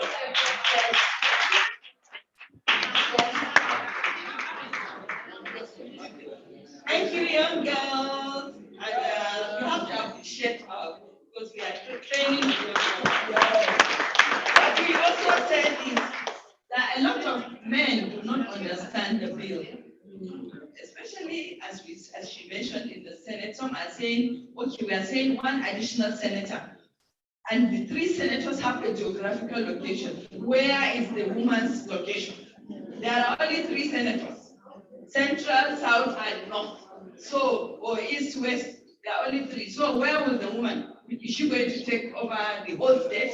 So she is now a super senator. If she's going to be voted by all the women in the state, she's going to be a super senator, more or less like the governor. So we understand that even members of the National Assembly do not understand. So what is that? We need to do a lot of advocacy. And we said all of us women are responsible for it. It is not just the legislators, because you have a husband, you have a son, you have a brother, you have an uncle. You need to educate every man and every woman that does not understand the bill. And we also said the benefit of that bill is not only in the legislature, it's going to affect all spheres of life for a woman. Whether at the civil service or at the NGO or at the force, they realize that there is a law that now understands the need for a woman to be there. That's what I want to add. Thank you very much.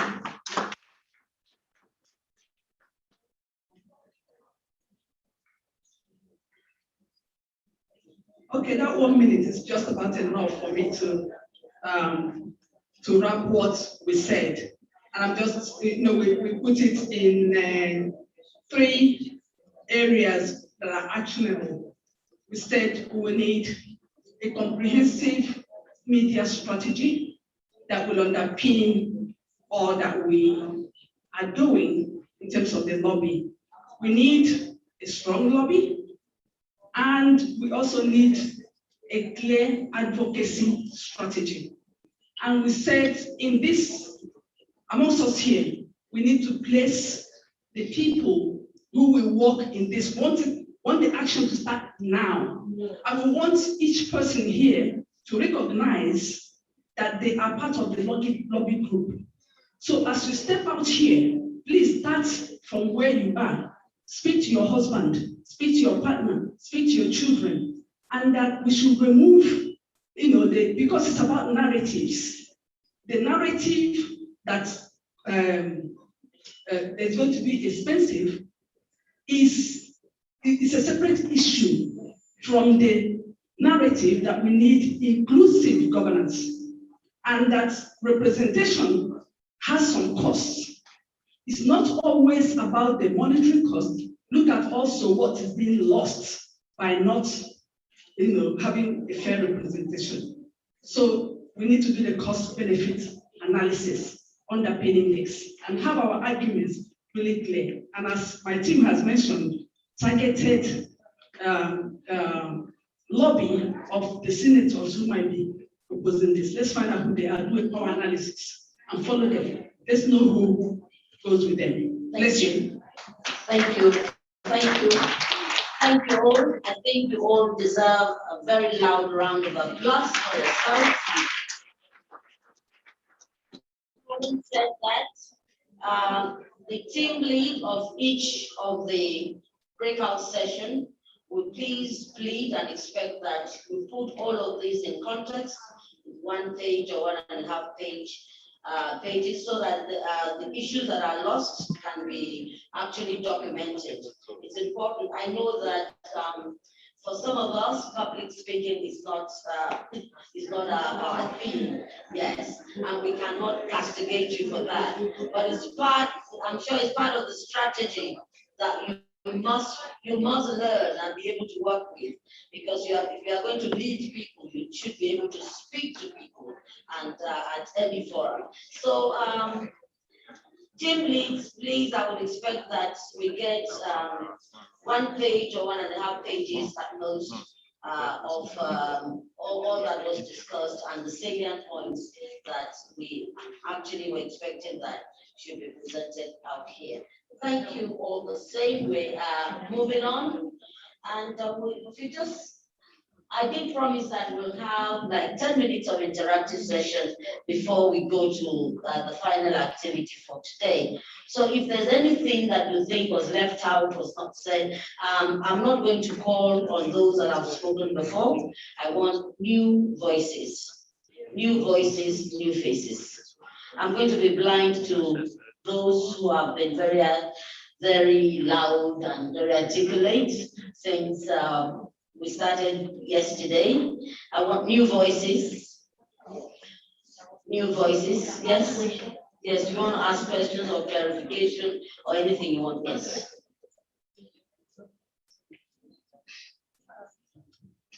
Good afternoon, everybody.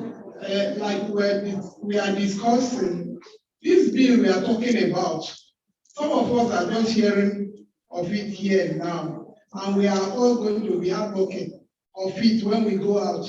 Can we just be highlighted a little, so that when we go out, we can say, oh, look at this bill, women are sponsoring. What is it? So that we can also let others know. Thank you. Okay.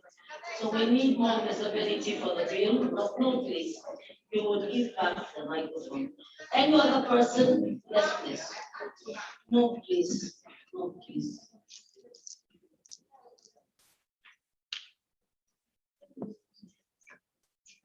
Yes, thank you. And I have not heard anybody talking about high-level advocacy.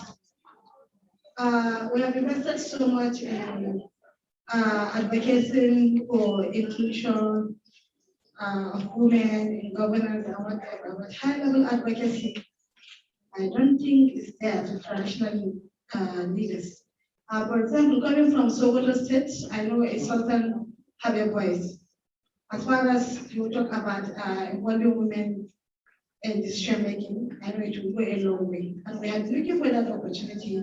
Our smaller civil society organizations cannot go to that extent. Okay. We have been praying for a particular organization partner in progress to come down to Sokoto. We can facilitate the arrangement of the policy for the Sultan. And I know if Sultan can say a word about giving the women opportunity to participate actively in decision making to way along. Thank you very much. I think the point has been made and it's very germane. We're still a very traditional society. And if we have peculiarities in any of our regions, we would need to address that. I think that it's good that we have people on ground who can facilitate such high level advocacy. Honorable, I think this is what. Yeah. Thank you so much. Honorable Dr. Kakali is from Sokoto, and you all know him very well. If at any point in time we need to see the Sultan, he's a very good to-go point, and he's always ready. I have been saying this. There was a time Vida came to my office and we were talking about the VAP Act, and I said the problem we had with the VAP Act was because there wasn't a lot of consultations, especially between traditional rulers, and that's why they kicked it against it. So with this one that we're doing now, we are going around and we're going to make sure that we carry everybody along. If only they would just say yes, nobody else would say no, because then it just breaks the cultural barrier and the religious barrier down.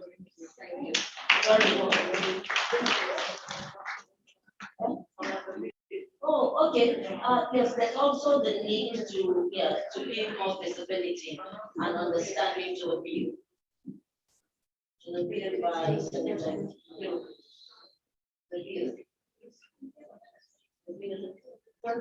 I think with the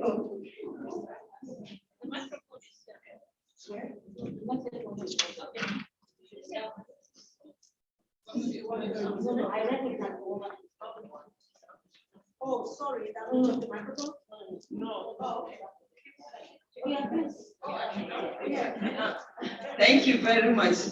The bill is about creating special quota for women. Yes, that is about, and it is going to be for 4 rounds of election. That means it's going to just be for 16 years. It's a temporary gap, so that by 16 years, we feel the women must have come up and they are strong enough and they have already endeared themselves in the various states to be able, to go it all around. And yes. Don't mix it, please. When we say something, everybody is so quick to say, and to help others.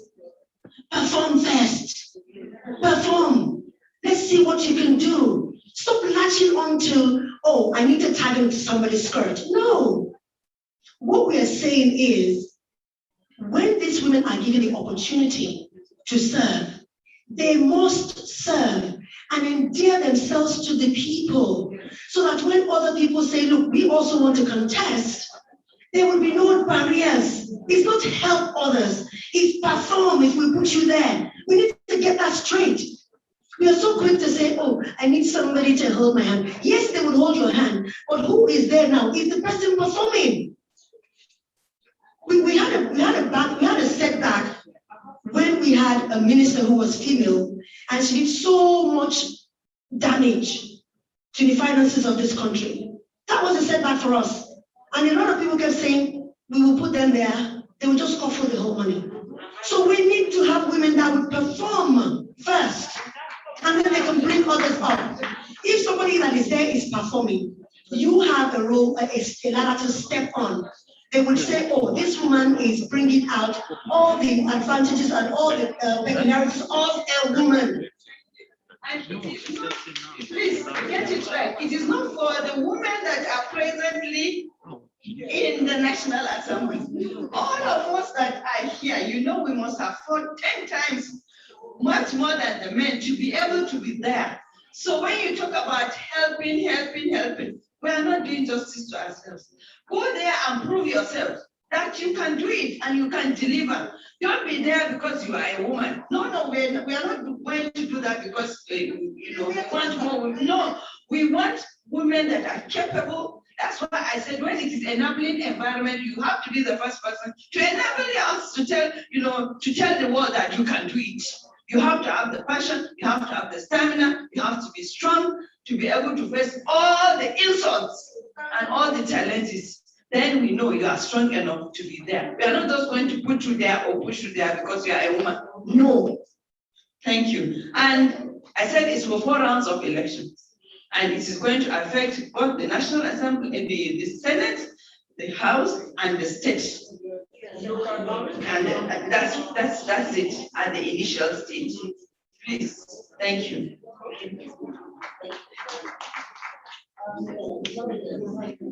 Good afternoon, everybody. My name is Kania. I am from Aspire Women Forum. So, considering we talked about sensitization.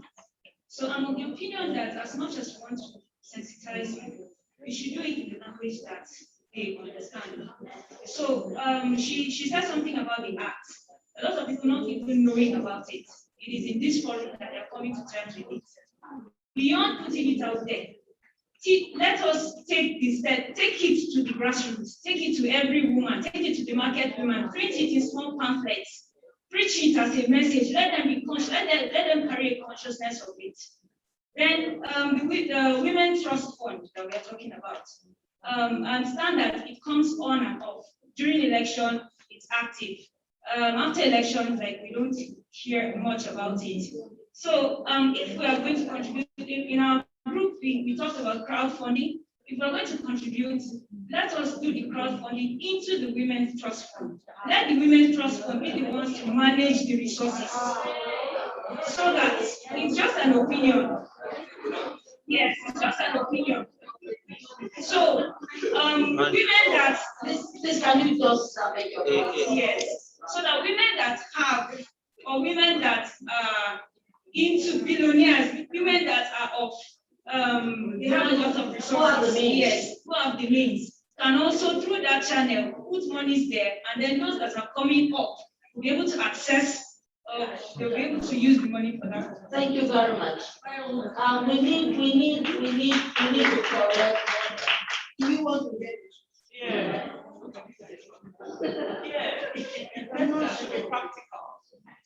Honestly, I might just have to, I need to just button now. And it's very important. We need to have our facts. It's important for us to speak from the point of knowledge. We have gaps, yes, but there are institutions and platforms that are available that have been working. They might not have the visibility in terms of what other ministerial offices have, but they have been there. But what kind of support have they got? If we are speaking to solutions, we are speaking to solutions now. We should be able to be brave enough to say that the Women Trust Fund, for example, should be given enough, should have some measure of power that they can work with. They go cap in hand to get things done. And we cannot operate fully when we go cap in hand. It doesn't work. And it is only us here that can make it work. So there are institutions that are platforms. I'm not castigating you. If we are here, we need to learn. For those of us who are opportune, we have learned from, we had shoulders, that we were able to sit on. And that's why we've come this far. And that's why I'm sure I was invited. So I'm not saying I'm an oasis of knowledge. I have my colleague up, she has 2 of her hands up. But please, for now, we need, seriously, ladies, we're sitting too much in our comfort zone. We need to reach out. We need to know how things are done. We need to know how offices and appointments, they operate. If you don't know, you cannot speak to it. You cannot, the gaps that they are talking about, and that's why some people says, we're saying the same things that we said before. Because we have refused to learn. And we need, seriously, There are several lectures and things you can educate yourself. We really need to do that now, so that when we come out to speak, we are speaking as an authority. And so some of these platforms exist. And we want, not that we should be afraid to learn. You can ask, this is a learning curve, we said. Tom, I'm very afraid to give the microphone to you because I don't really passion. I cannot give you 2 minutes, but it's important that you speak. Please, can you come up and give some enlightenment? No. Please, let's speak up. Okay, before Tom gets in. No, please, don't, I don't want the fire to. Okay. Please, I just wanted to say something about the partnership mentioned during on the ladies of funding. They said partnership with private sector. So when you're partnering with private sector, you have to tell me what you're giving me in return. You can't just say you want to partner and I should give you money. So there has to be a strategy to say, okay, when I become this, I'm going to make sure that on your a policy is going to be something in exchange. So it's not going to be free. Thank you. Okay. Yeah, right, so you have the floor. I'll come to you. Thank you very much. I want to speak on behalf of Nigerian Women Trust Fund. I'm Women Radio, but we work with a lot of agencies. Women in Politics Forum, Nigerian Women Trust Fund, WOTC, Anti-Age's Age Health Agency, because of Women Radio. Nigerian Women Trust Fund is here. I think the lady said we only come out when there's elections. Women Radio is 6 years old, and every year we have worked with them to mentor young women in politics. They don't have funding. It's only when they have funding that they can support. It's not a commercial, it's not for profit making, but it's only when they have funding. And quite a number of developmental agencies do support them. UN Women support them, NDI supports them, Capital Foundation supports them. And they can only initiate activities to support women in politics and women in other areas, in mentoring them when it comes to media management, when it comes to talking, as technical support they give to a lot. There are quite a number of young politicians there that I know that we have worked in consultation with Nigerian Women Trust Fund and the support. They can only give what they have. Wako is here. Quite a number. We are here, courtesy of Action Aid. We can only do a little to what we have. We need to continue to network. That's all I can say. It's good to get people to hold your hands. I love people to hold my hand too. I'm sure the honorable madam here would love people to hold her hands too. But sometimes we need to do things for ourselves by ourselves and just educate ourselves. We will continue, Women Radio will continue to support any woman that is interested in contesting for any election in 2023. But my dear ladies here, the men told us that they're not planning. I spoke to you, ma, and you confirmed it. The men, we are still thinking of planning. I asked somebody, she said, I want to contest in 2023. I said, what are you contesting for? She said, I'm not sure. My dear, the men already know who they are putting forward for the governorship elections. They already know who they want to put forward. NBC knows who they are putting forward for presidential elections. PDP knows. The other political parties knows as well. So please, when you say you don't know what you want to do for 2023, maybe politics is not for you. Because if politics is for you, you would already have done a lot of work. And this is a challenge we have with our women folk. It's not as if some of us are wicked or we don't love women. We do love ourselves. But you just have to plan, you have to be deliberate, you have to be strategic, you have to be ready to do these things. Thank you, John. Auntie, please, last thing, the media. I know we say that, oh, the media here, I'm going to a little, I'm sure my colleagues there will not love what I'm about to say, including Ify. We've said that, oh, women are not available when we want to interview them. My media colleagues, just go out of your way to support women in politics. That's all I'm going to say. Just go out of your way, look for them. If you can't find them, research them, write about them. Don't wait for them to come to you, because you don't wait for the men to come to you. Thank you.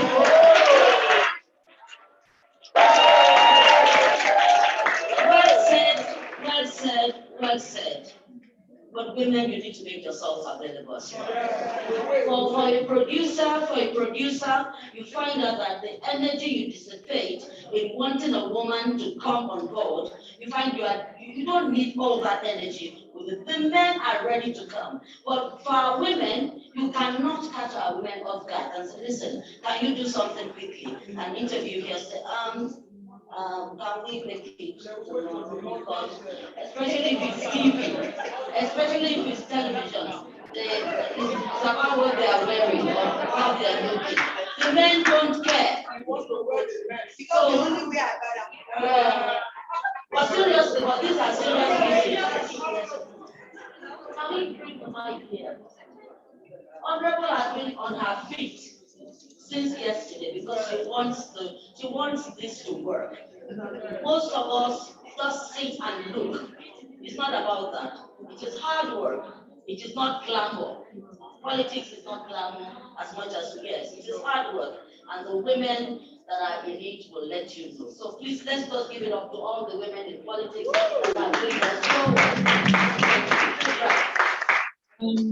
Yes, I agree with you. Politics is hard work and it's not all glamour. And one of the things that I want to stress is that I have been a political mobilizer, and I've had people come to my office and tell me that they want to join politics. Okay, what do you want to do? I want to be a senator. I want to be a member of rep. Okay, what have you done? What knowledge do you have of politics? Zero knowledge. They're just coming from the bottom and they want to be a senator. So how are you going to produce? What are you going to give back to society? They don't have an idea. Point is, we need to work from the bottom. Politics is about education. You cannot just jump into the university without having gone to primary school. So we need to learn the ropes. Because if you don't come up from the grassroots and you learn the ropes and you just appear at the top, you won't be able to perform because you don't know what is happening down there. So we need to understand that if we really want to go into politics, women, we can't just keep on asking for women positions. We should want to go, if I'm voting for a woman, I'm not going to vote for her because she's a woman. I'm going to vote in spite of the fact that she's a woman. Because she has proven her mettle, and I know what I'm standing for when I stand up for her.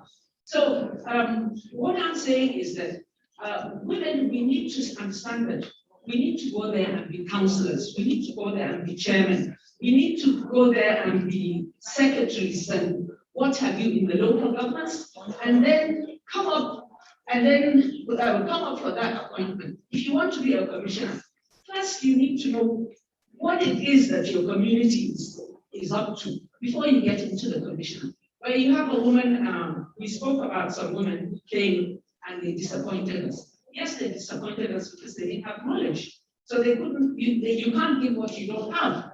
So, we need to understand that knowledge is paramount.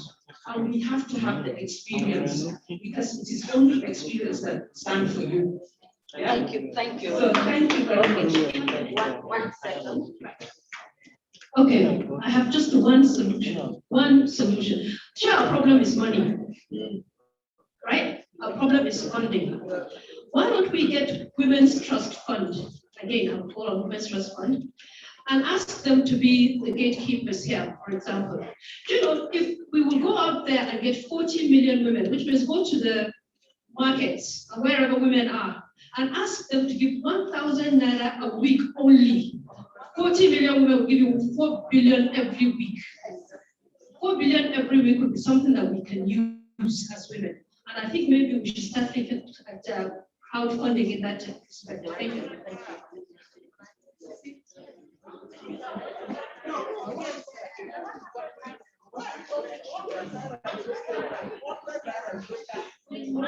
I want the guy, I recognize the guy at the back.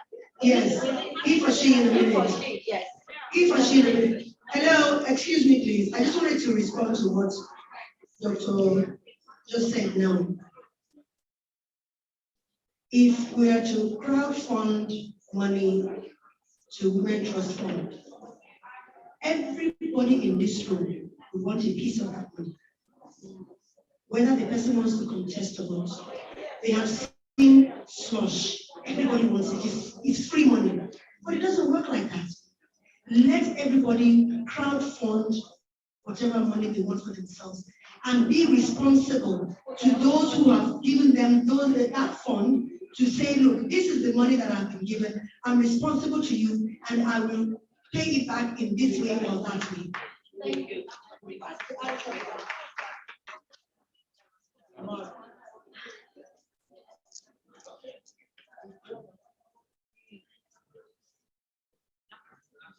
Okay, good afternoon, women. Please, Nigerian women. It's been an exciting 2 days for me. I've sat quietly the whole of yesterday and then today again, engaging in this. It's interesting. For me, there is a connectivity between the success of women participating in politics and the overall growth. I'll come back to that. Okay, let me start with that. Okay, my name is Ifeanyi Peter Suboke. I work for Partnership to Engage, Reform and Learn. Great. So, you got my name now. You got where I work. Right, so there is a connection between the success of women participation in politics and governance and our success as a country. Now, a whole lot of issues have been raised, suggestions have been made.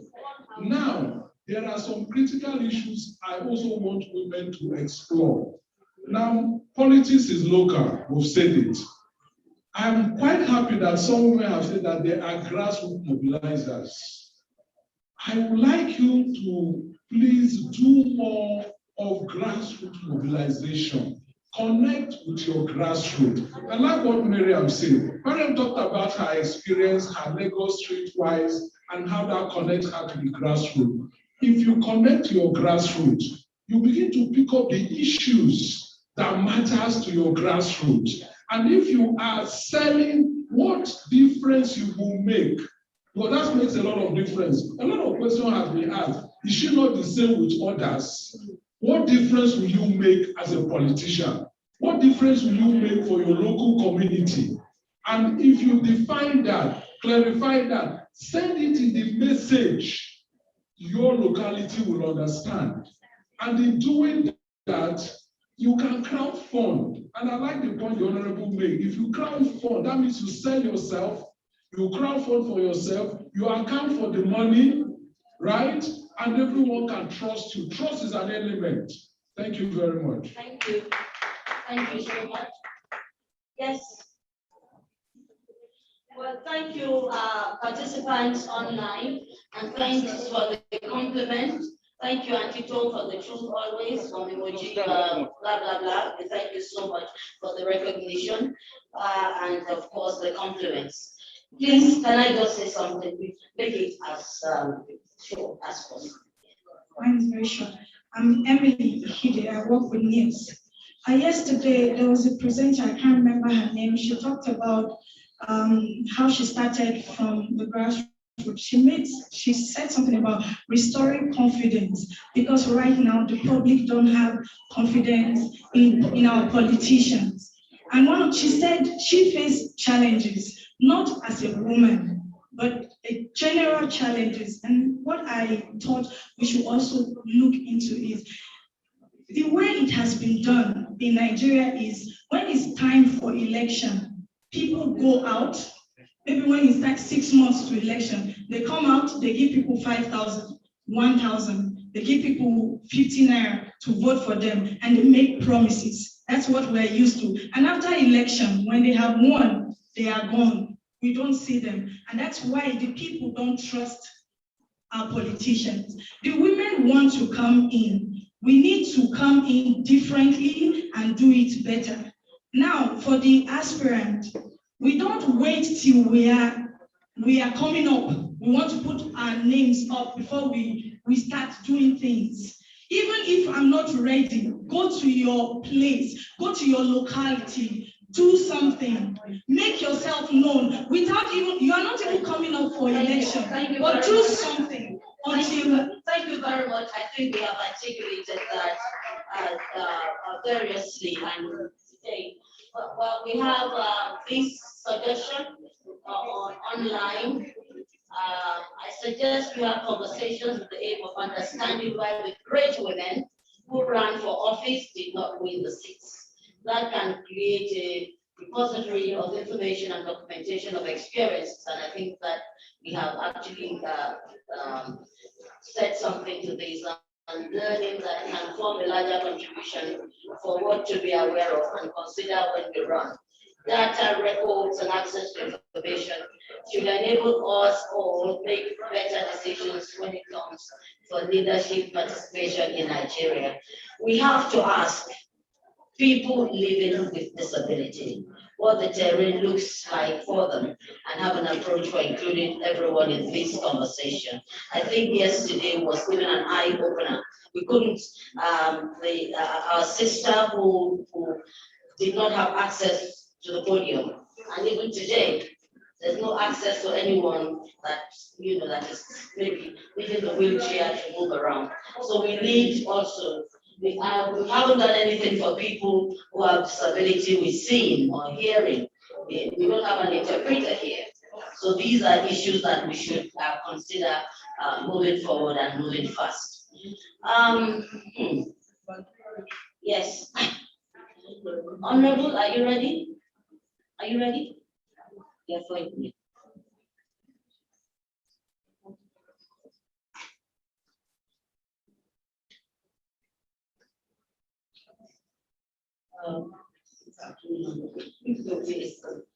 Good afternoon, everyone. My chair, my colleagues, my fellow sisters, and Honorable Halima Hassan Tuku. I'm from Kebbi State.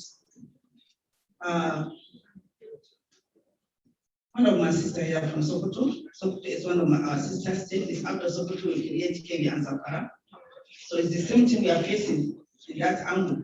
And why I say so is that I'm the only female to want to contest to the National Assembly and contest again for Senate. I want to commend my chair for organizing this one, but I want her to organize this one that I'm going to talk now, because that is where we, the northern angle, that is the northern region, that will be able to fit in the contest. That is, sister, I want you to organize religious leaders, traditional leaders. Let them talk about role of a representative in Islam is very important, because I would testify that, because when I came out to protest, what they used to intimidate me is that I am a princess, my husband is a crown prince. How on earth would they allow a prince, a wife of a crown prince, to be in the politics? Can you see that? My husband said, no, I'm not already there, I will allow her. And anytime I'm going for contest, he will be outside outside the parlor. I will be dealing with the women inside. That is how I've been making it. So a husband has to be, or a garden has to be a big pillar for you. And number two, my opponent, what he did is he sponsored guys to talk on religion aspect, that a woman is not supposed to be a representative. So on the day of election, on all the polling units, my sister was driving, we were taking around. Any polling unit I go, I'll meet a religious leader, whatever, preaching, heavily preaching with the Quran, that anybody that votes for a woman, hellfire. Yeah. So I will say, my sister, I'll take the reverse, let's go, we lose this one. This is how I've been doing throughout the day. Unfortunately for him, he was unable to lead an outside station. That is, I have 31. I have 3 local government. So it was the main local government that he was doing all this nonsense. So in a nutshell, we were thinking that we are not going to make it. But when the result came out, so God will be in for us. So why I'm saying my sister should replicate this one again? Because now in my own constituency, They so much admire me because they never knew that a woman can ever perform. And in where I come from, we don't give women title. Me, from where I came, from our own kingdom, we don't give. But now my emir said, Halima, I have to give you a traditional title. Jarwa is a hero. It's not just ordinary. Told me by himself that you should get ready. The men are going to fight you. Because this title I give you, it doesn't belong to you. It's for the men. So you have to get ready for it. So now, what I'm telling my fellow daughters or sisters outside, please, when you are ready to get there, and when you succeeded and get there, please perform. Look at Aisha, look at my auntie. We are performing. We see the money is just that we don't like it. But when I did my constituency outreach, I went to China. I spent 3 weeks in China. I brought 7 containers full of love, full of everything, motorcycle, tricycle, everything. I brought. So I touched the life of each and every person in that place. And could you please, being a Muslim lady, and I know there is a high place people in my place that queue into my for my campaign. Well, I sponsored 53 houses to go to Hajj. I go here, I say, okay, who is the elderly man here that he cannot afford, give him 1 slot. This is what I did throughout my first tenure. So you have to impact in people's life so that they can give us chance. I know the importance of women participation. Because what they're saying now in my place that we didn't know that there is dividends of democracy until me that I was put in there. And why me I was put in there is because my late father was the national vice chairman at that time at PDP. And anytime he's going for election, we tell my husband, bring Halima, I'm going with her. Because I started with NGO, I have NGO, Women Empowerment and Poverty Elevation. So I was able to touch people's life. So my father said, come, let's go. If I give a note, give them money. Because if you don't give them money, we fail this place. So whoever I give them note, please release that money to them so that we're able to run this place. So after he's late, the whole problem of politics come back to my husband. Yeah. Then my husband said, Anyway, let me give you a chance because you and Baba have been doing this politics. I said, is that me? He said, go and call your uncle. I called my uncle. My uncle went to the party office and they negotiated. And when I came out, they said, okay, no problem. Your father has been doing well for us. At least we have never given anything to that family. You should write on. So you see, in every woman politics, there is something that makes you to get there. So we should be serious and we should be dedicated. What you want, you should make sure that that is what you want. And if you're not ready, please don't come out and swallow your name so that they will say, yeah, don't do that, please. Get yourself ready and stand on your feet. And your yes is yes. And one shocking story, my husband is late. For the second tenure, I find it tough because nobody will stand for me. Thank you. Honorable, thank you so much.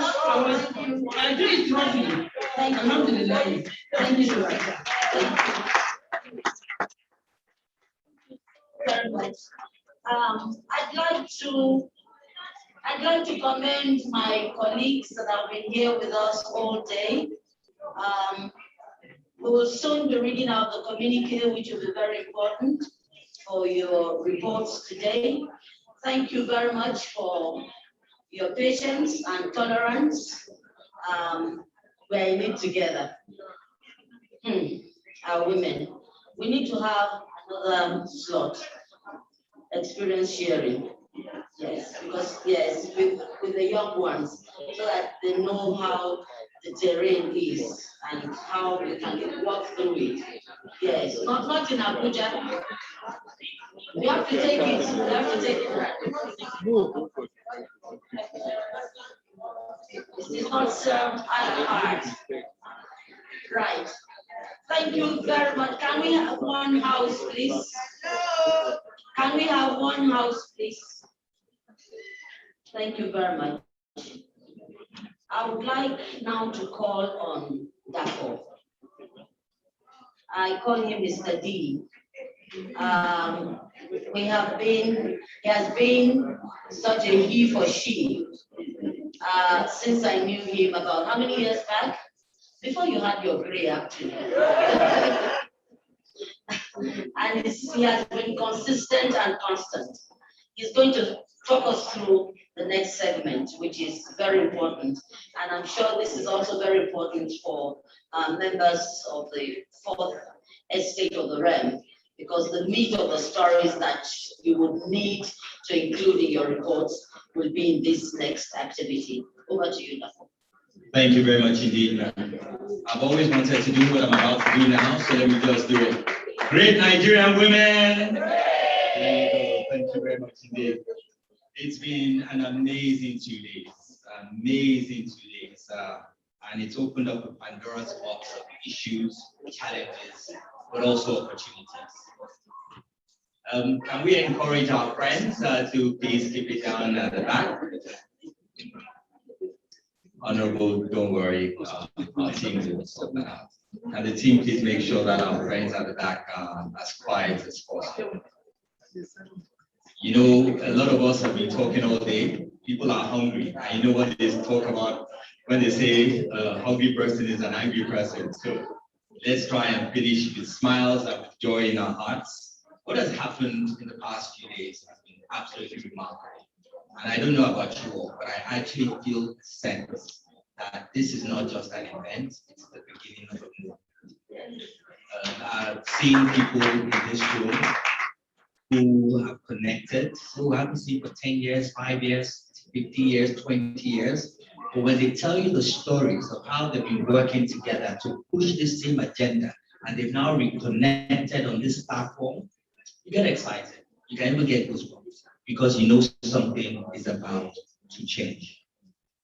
Thank you all very much for staying this long. I was really impressed yesterday when we said, look, let's keep going, and lunch was still waiting, and you still kept going. And somebody said to me after that, if we had even had another session, we would have still stayed on. Yeah. But the truth is, don't worry, this is the last session. I'm not setting you up for anything at all. So what we want to do is just to share with you some general thoughts. Now, of course, as you know, we couldn't have captured everything that has been said between now and just the breakout solution sessions. But it's just to give you an overview of some of the themes that are emerging and some of the ways in which we'll capture them. But also, please bear in mind that everything that has been said, even in this very final session, will be infused into the final communique. And who better to do this than the people that you're creating this future for, the young ladies, those behind you who are listening. In Yoruba, we say, meaning it's the horse in front that the one behind looks at.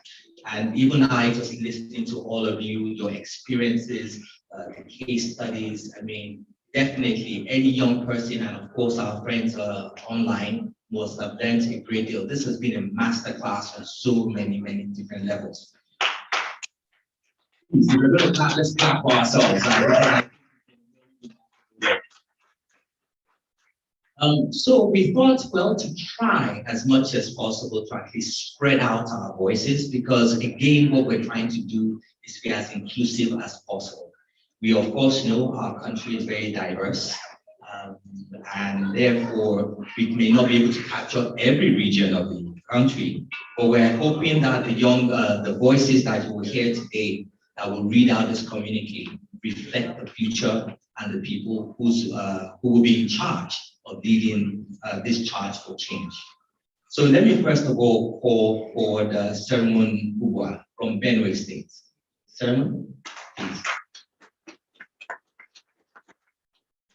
Secondly, I'd like to call Bukola Smith from Lagos State. As you can see, I'm being displaced slowly to the right. No, actually, maybe you may come here so that you can pass the baton as you go along. Okay, let's face me.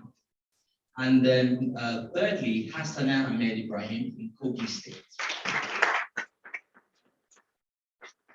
And somebody that you've seen going up and down and who has been responsible for the ambience and the resplendent environment and the designs you've seen all day, and also a lot of the coordination, is actually one of the most cerebral and most motivational young leaders that we know in this sector today. Chindi Neliako.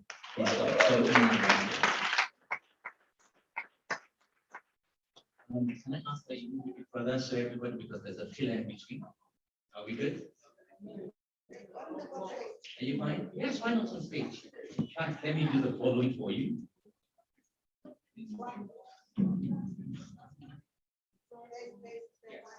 Is this enough? Okay, please. Just in the order that we call so that you can pass the mic to one another. So ceremony, Ola, Sana, and Chino. Right, great. So I can get off the stage now, and it is my delight and honor to hand over the mic to Ceremony to start to read to us the draft communique that helps to capture some of our thoughts and discussions. But of course, like I said, bear in mind, we're still going to work on this a whole lot more going forward. And I should also say, and people have been asking, what happens next? From everything that we've discussed, we have a team of 7 people who've been sitting down taking notes. We're now going to distill all this information. We're going to take the action points. We're going to build them into an action plan, and then we're going to look for a mechanism for coordination, for operation, and for implementation of all the things that we've discussed.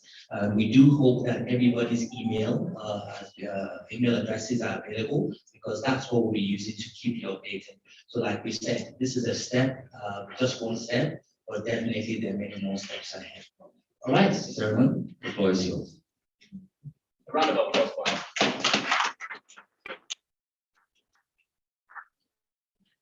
The House Committee on Women Affairs, in collaboration with ELECTA, Action Aid, National Institute for Legislative and Democratic Studies, with support from the Office of the Speaker, Foreign Commonwealth Development Office, the Interparliamentary Union, Global Affairs Canada, USAID, National Democratic Institute, and UN Women, conducted a 2-day hybrid intergenerational consultative and strategic dialogue titled Paving the Path, Forum for Women's Participation in Political Leadership in Nigeria, Past, Present, and Future.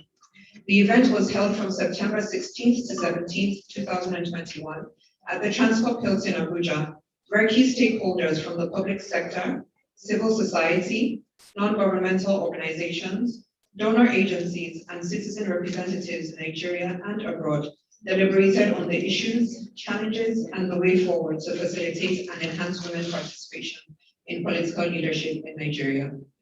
It is noted that with less than 2 years to the 2023 general elections, state and non-state actors must take critical steps to significantly improve the representation of women in political decision-making and their successful running for political office. Thus, the event was organized to create a platform to discuss the way forward on active measures that can help to take multifaceted challenges that hinder optimal women participation in political leadership in Nigeria, as evidenced in the recent 2019 elections.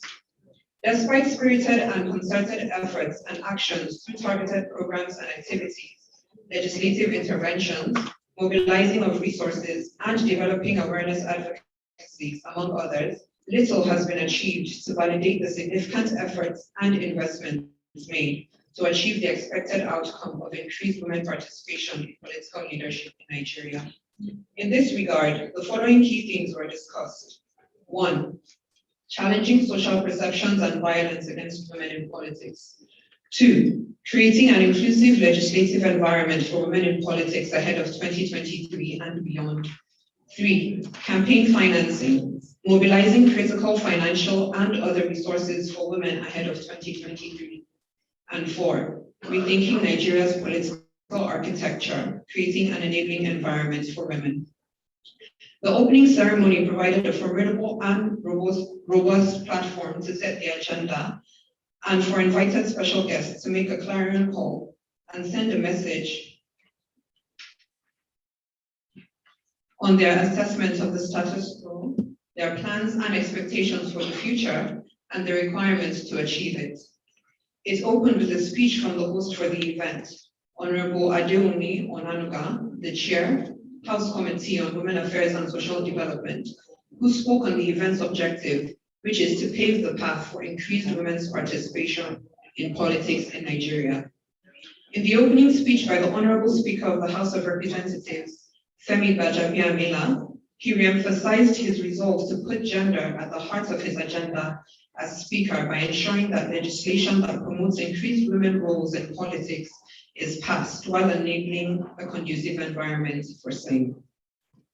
There were also goodwill speeches from several key stakeholders, including the executive development partners, international community, civil society, and others to mobilize, collaborate, and work together to confront and address the issues and challenges facing participation of women in political leadership, especially in the passing of pending legislation in the National Assembly on gender and creating the needed advocacy to pass it. The session called on women to take charge, challenge, and change the status quo, and create platforms and structures where women's inclusive and equitable participation is seen as a human right, using the legislation as the first arm of warfare, with political parties leading the charge in this reform. The overview session serves to educate and inform participants on the challenges and issues facing women in political leadership. The experiences of key stakeholders presented in leveraging relationships, influencing, and mobilizing support served as the pivotal points for reference, especially in current legislation being considered, and the opportunity and potential it presented to close the gender gap in political participation.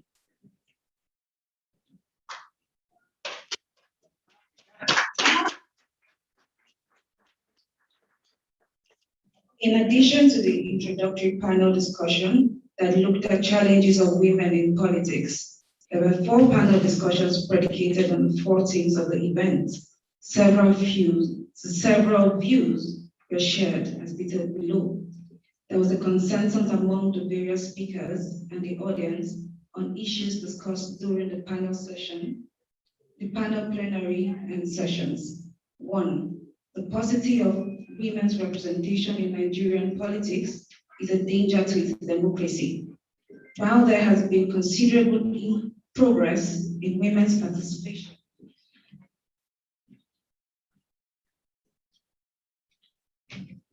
in politics worldwide after the Beijing conference, the reverse has been the case in the Nigerian context. As Honorable Abubakar Suleiman noted, democracy without women is no democracy in Nigeria. Furthermore, urban women are not involved in the political process and need to get more involved in politics at all levels. Second, legislation is a key for changing the status quo. Legislation and the Constitution is the best way to ensure increased women's representation in politics. When the legislation is made, women will come out because they feel legally empowered and protected. Furthermore, legislation and laws are not self-implementing.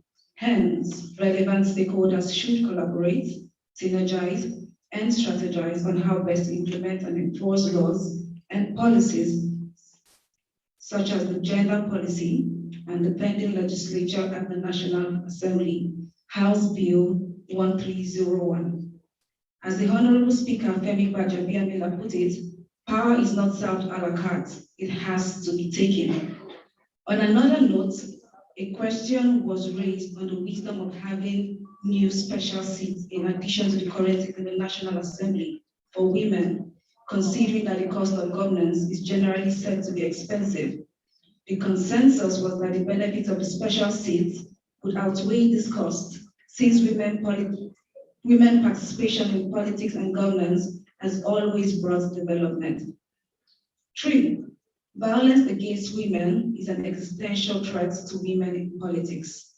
Violence has been used to undermine and intimidate women from participating in politics.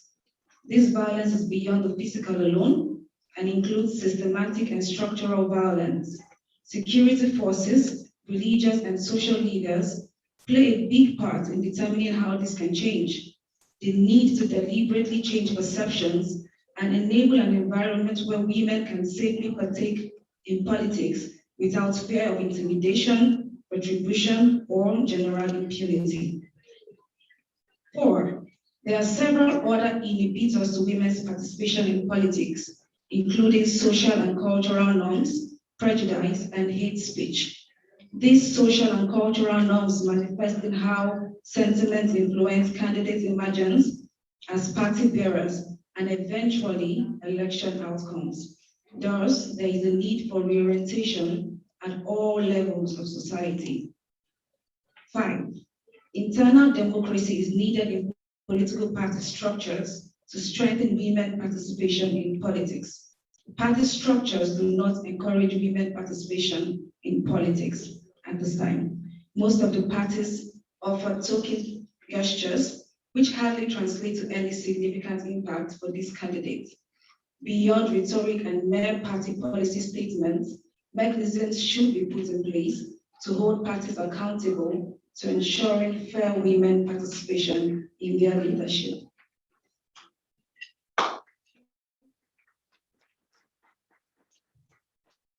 Six, lack of funding is a major deterrent to women's participation in political process.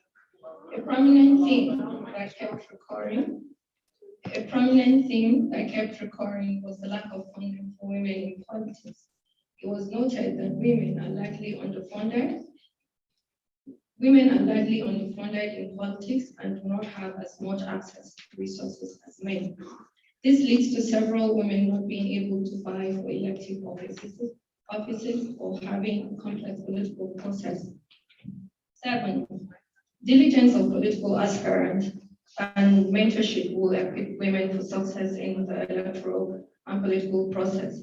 Women need to be ready for long-term politics and stamina to create or develop the formidable structure needed for women to participate in political leadership. Thus, women in politics need to mentor young political aspirants in the long term to ensure that leadership values are passed on through generations.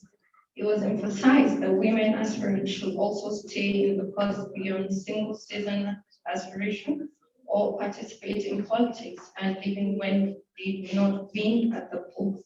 Most importantly, more women need to go into politics, support each other in political leadership process. Recommendations.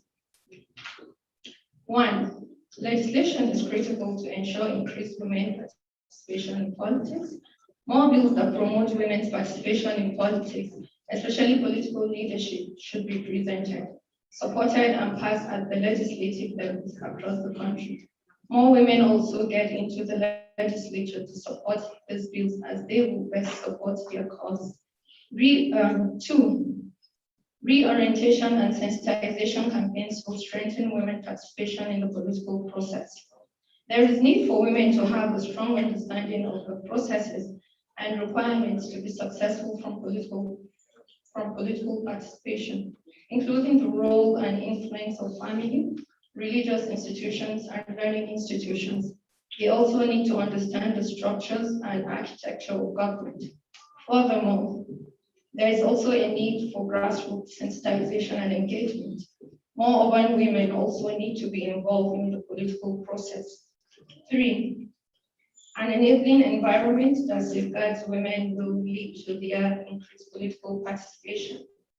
An enabling system must safeguard women against violence of all forms in terms of systems and structures. Security agencies and the judiciary should ensure that matters relating to women's security, especially in the political process, are taken seriously. Security agencies can also assign more officers to female political aspirants to aid their protection. On another note, perpetrators of violent crimes against women should be swiftly prosecuted to deter others who might want to do the same.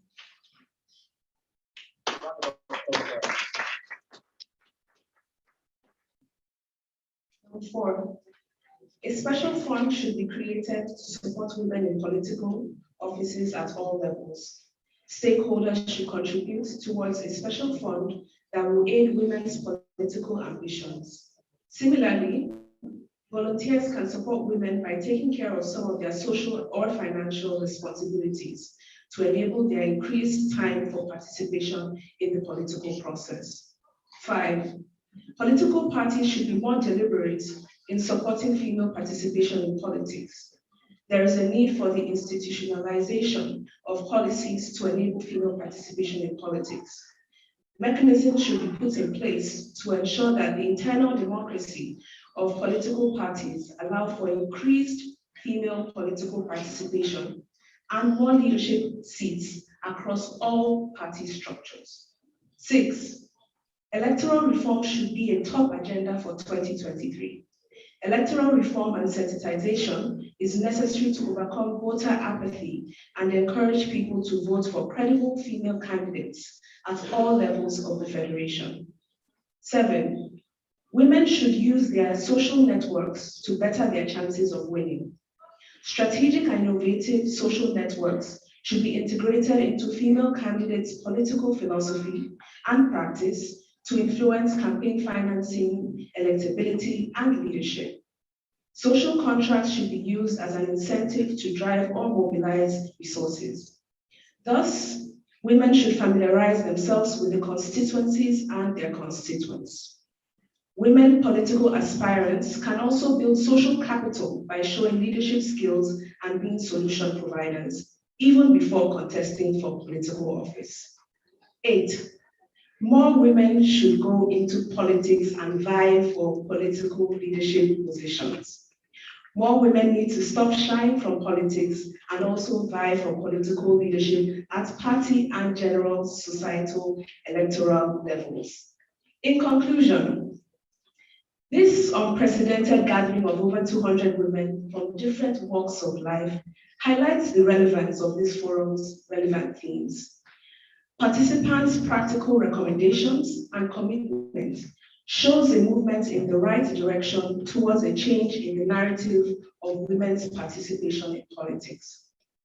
This is the first of a series of other initiatives that will ensure the realization of women's participation, not just in politics alone, but in political leadership at all levels. With this, it will no longer be a case of mere rhetoric, but action that will put our women in their deserved positions at the helm of affairs that will lead our country to a sustainable future. Thank you very much.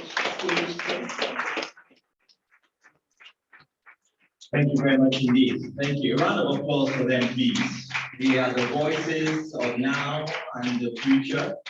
And I should say a round of applause to the honorables, the governors, and the distinguished senators to be.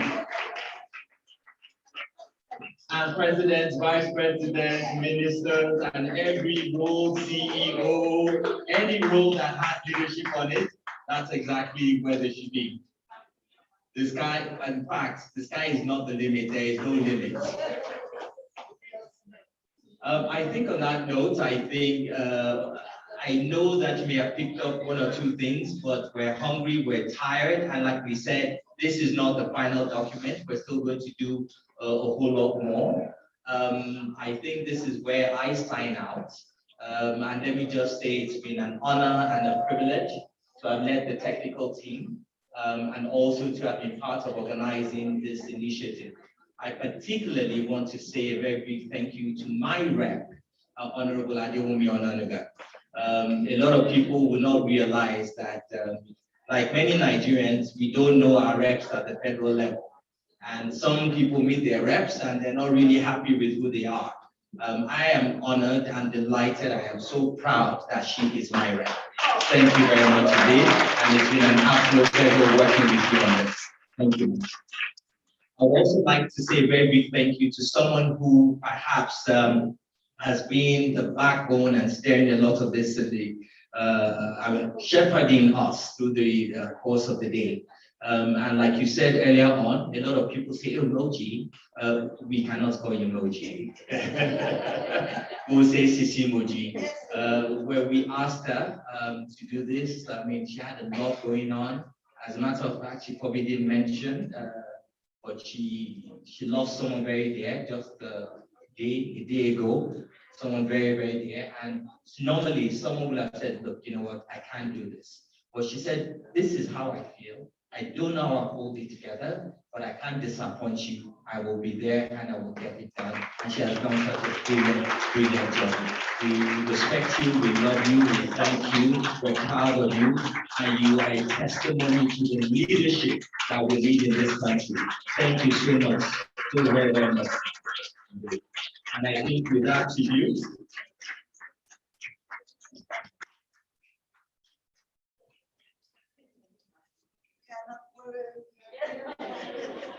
And I think since I'm holding the mic, I think I would also thank one last group of people that made it possible for me to be here. My mother and my 5 sisters. And of course, my darling wife, who is seated right here at the back, who came to support. And my son is also here as well, who all came to say here. Please stand up.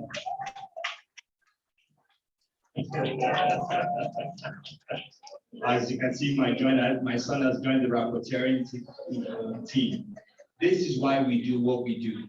The women that brought us up, that took us to where we got to, and will take us forward. And as you can see, we're all now also trying to train our sons to think the right way, to act the right way, and to be he or she. Thank you very much for the video.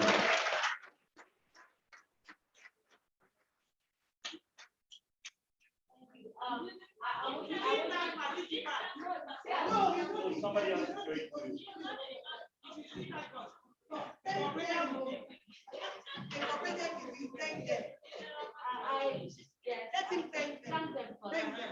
fact, I thank all the participants and the ancestors of the participants. I say to us that I believe in Nigeria. When such a situation that we never thought that we would get to, for the likes of Dapo, gives hope for the next generation. Oftentimes we do not celebrate ourselves. So because we do not celebrate ourselves, we do not know ourselves. I was bumping into every of the sessions and I heard Miriam speaking about her encounter with area boys. I lived in Lagos and I've gone through it myself, but I later became Antimoji to them. And they would tell me, don't put your car there, it's dangerous, when we go to shops. But seriously, we have just this country. It's too late for me to start emigrating. Yeah, I don't know what to do. I don't know who will take a grandmother. But seriously, the likes of that gives hope. The first time I put him to the test was in front of a state house event. And I just looked around and I needed somebody to assist me. I've only heard him spoke a couple of times. And I said, take this microphone, do this, I'll get back to you now. One, he didn't say no, because I realized his competence. Two, he did not brush off like some of us would. So you should have told me this, you can't just call on me that way. But he did that. And that was a pathway for him. And so when he got back to the country and called me and asked me, I need to honor him the way he honored me when I needed somebody to be at my back. And that's what we should do. So even in spite of COVID, stand up there, hold somebody's hand, tell somebody one nice, in fact, a smile. Let's network before we have the vote of thanks. So that truly in the spirit, so in the spirit, I love the sisters. I love the sisters.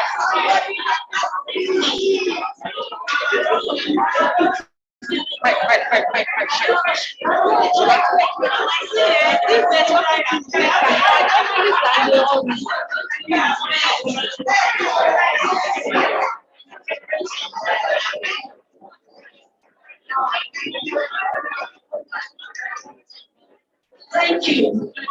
Let this government,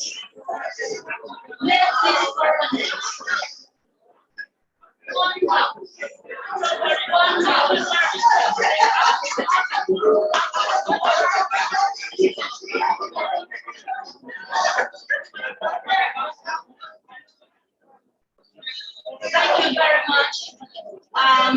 Thank you. Make the relationship build. Please. Ladies, can we calm down, please? Ladies,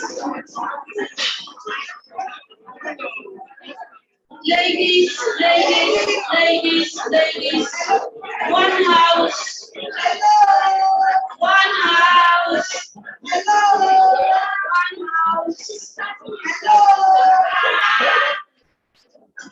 Thank you. Yes, she's bringing the campaign box in here, right? And when we talk about hopes, we have young girls that are hot, that are on fire. We heard what my sisters, or I should say my daughters, we heard the way they spoke to advocacy using the traditional institution from Sokoto State. Before, they would not say anything. I'm from the north myself, so I know how these things work. But they have come out boldly, showing us that there is hope. And the hope for Nigeria today is the woman. And one girl, one sweet lady, you all must have received at least one message from Sholakwe. For me, it was several messages. But I need to celebrate this energetic, intelligent, humble woman. She's a woman today, and I'm really proud of you. I'm proud. Let me say something. She actually was the living spirit behind this, as ensuring that Honorable can still attend to other matters while she sits to serve. I want to salute your courage and pray that the Lord will bless you. And she removed the vote of thanks. And she's my constituent. God bless you. Thank you, everyone. Thank you for such a warm welcome. Please, journalists, if you want to have interviews with some of our participants here and members of the National Assembly, the interviews will be conducted in this hall so that we can have this background to remind us. Thank you.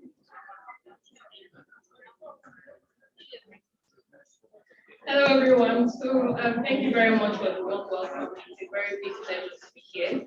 Please do permit me to read because I don't want to forget anyone, because so many people have been instrumental in making sure that this initiative was brought to fruition. So I'm very pleased to stand here today to give this note of thanks as we bring this important forum to a close.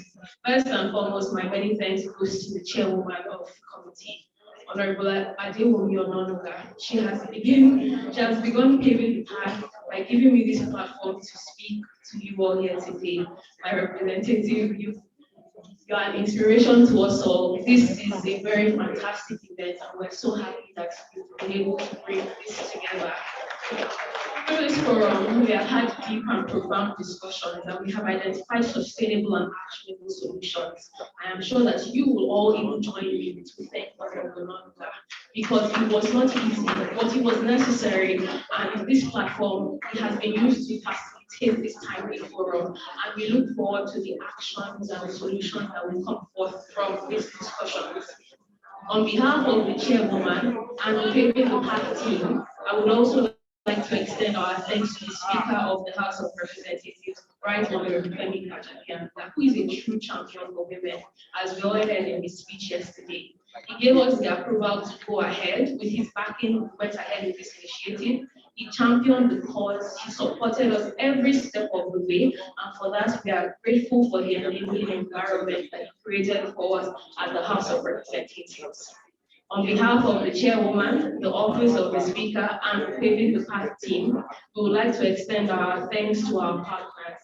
ElectHer, the National Institute for Legislative and Democratic Studies, ActionAid, FCDO, Global Affairs Canada, USAID, NDI, IPU, UN Women. We will not be here without your support, and for this we are very grateful to you. We would also like to use this opportunity to thank everyone on the technical planning team. I'm sure that you will all join me to thank Ibijoke from Electa, Dr. Bashir from News, Andrew Egosa and Inkichi from ActionAid, Matthew from FCDO, Kevin from Global Affairs Canada, Stephen, Annabelle, and Francis from NDI, Sterling and Halima from USAID, Chundun from UN Women, Mariana and Terumba, who couldn't be here, but they've been here online watching us since yesterday, up to now they're here from Geneva. We're grateful to them. And every single member of the Speakers Policy, Innovation and Monitoring Unit, thank you to everyone on the state faculty, because we've all put in so many hours. We invested time, energy, and tons of effort to ensure that this initiative went from an idea into what we see here today. And as they say, it takes an army, and we will not be here today without this fantastic army that has put in so much effort to this initiative and supported this initiative every step of the way, and they helped to bring this into fruition. We would also like to further extend our thanks to our speakers, our panelists, our moderators, the field experts that have helped to facilitate these discussions, and they've helped to bring the idea to life. We are grateful for your thought-provoking insights and importance of women's representation in politics and political leadership. And now I would personally like to extend my gratitude to my boss, my supervisor, and somebody who has been a mentor to me, Mr. Dapo Oyewale. I'm sure that you will join me, because even just here, the few seconds that he has, or the few minutes that he had to speak with you, you've all seen the importance of the impact, and his unfaltering support and confidence in me has been instrumental in my support here in this initiative. Throughout our planning process, he led the project, he guided our engagement, he supported the initiative from inception until up to where we are now. I appreciate his encouragement and his wisdom, and he's a true he-for-she leader. He served as the backbone of this initiative under the guidance of the chairwoman, and he worked tirelessly behind the scenes to ensure that the initiative was a success. So, Mr. Dapo, please accept my thanks and my gratitude. Finally, I saved the best for the last. I want to extend our deep appreciation to everyone here today. This forum, it was just an idea. It's so many things, but we won't be here without you. You've waited for this long on a Friday. We are so grateful to you. And the hall is full. We thought, let's try and make it quick, but everybody had something important to add to the conversation, and it's been amazing. And we look forward to bringing your ideas to life and to implementing the discussions and the suggestions into actionable and sustainable plans. As I conclude, I must say that we are excited, and you should be excited as well. We're excited to bring forward your recommendations and to make our situation better in the country. As we challenge the status quo and as we create an enabling environment for women, and as we break the glass ceiling, we're excited for our future and the role that women will play in that future. Once again, many thanks to everyone, and congratulations to everyone here as we walk into our glorious future and as we pave the path for success. God bless everyone.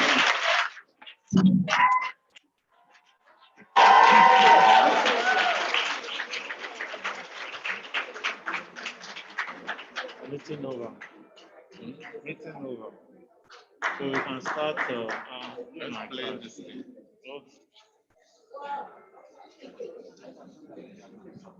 Well, this is the beginning of a new era. I do pray that it will be actionable. As we move on, we'll be directed to where, I don't know whether we're having lunch or lunch dinner. Yes, okay. But stay in touch and let's action all these actionable areas. Any other thing? Please, before we go, shall we once again rise in remembrance of all our forebears on whose shoulders we stand today? My name is Corey, and I'm the abacus. Especially those that have passed on, and put it into context. Our sister and our friend who should have been here with us today. I worship God. I will just remember them and give them dignified 1 minute silence.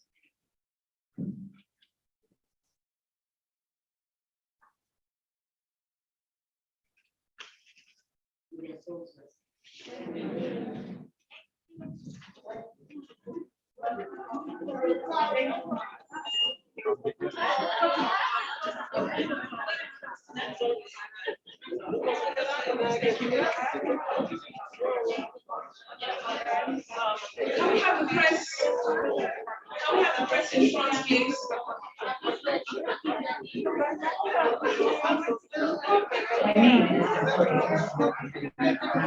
Can we please attempt to do a picture? Can we attempt to do a picture?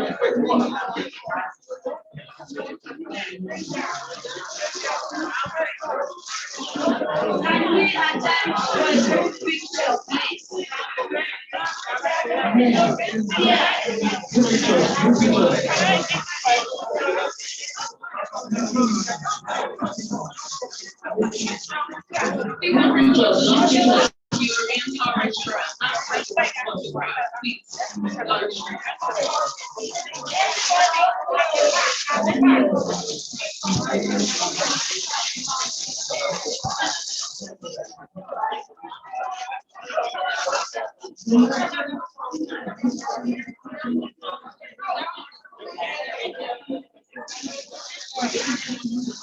The Oriental is just right outside there. Lunch is there at the Oriental, please. At the Oriental restaurant just outside of our hall. Okay.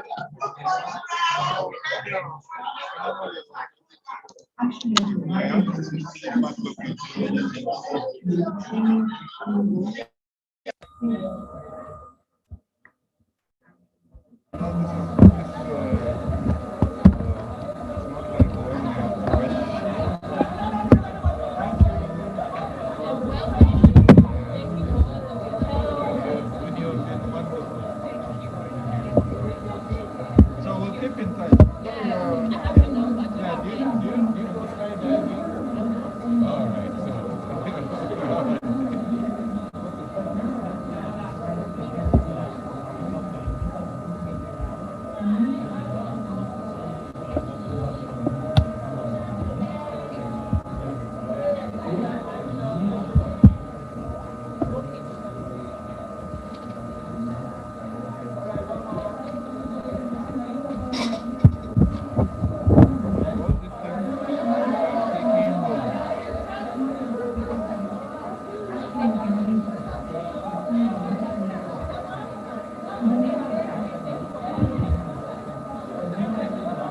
I'll show you it.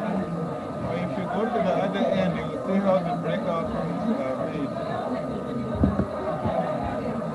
Okay, so let's start retrieving all our cameras.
You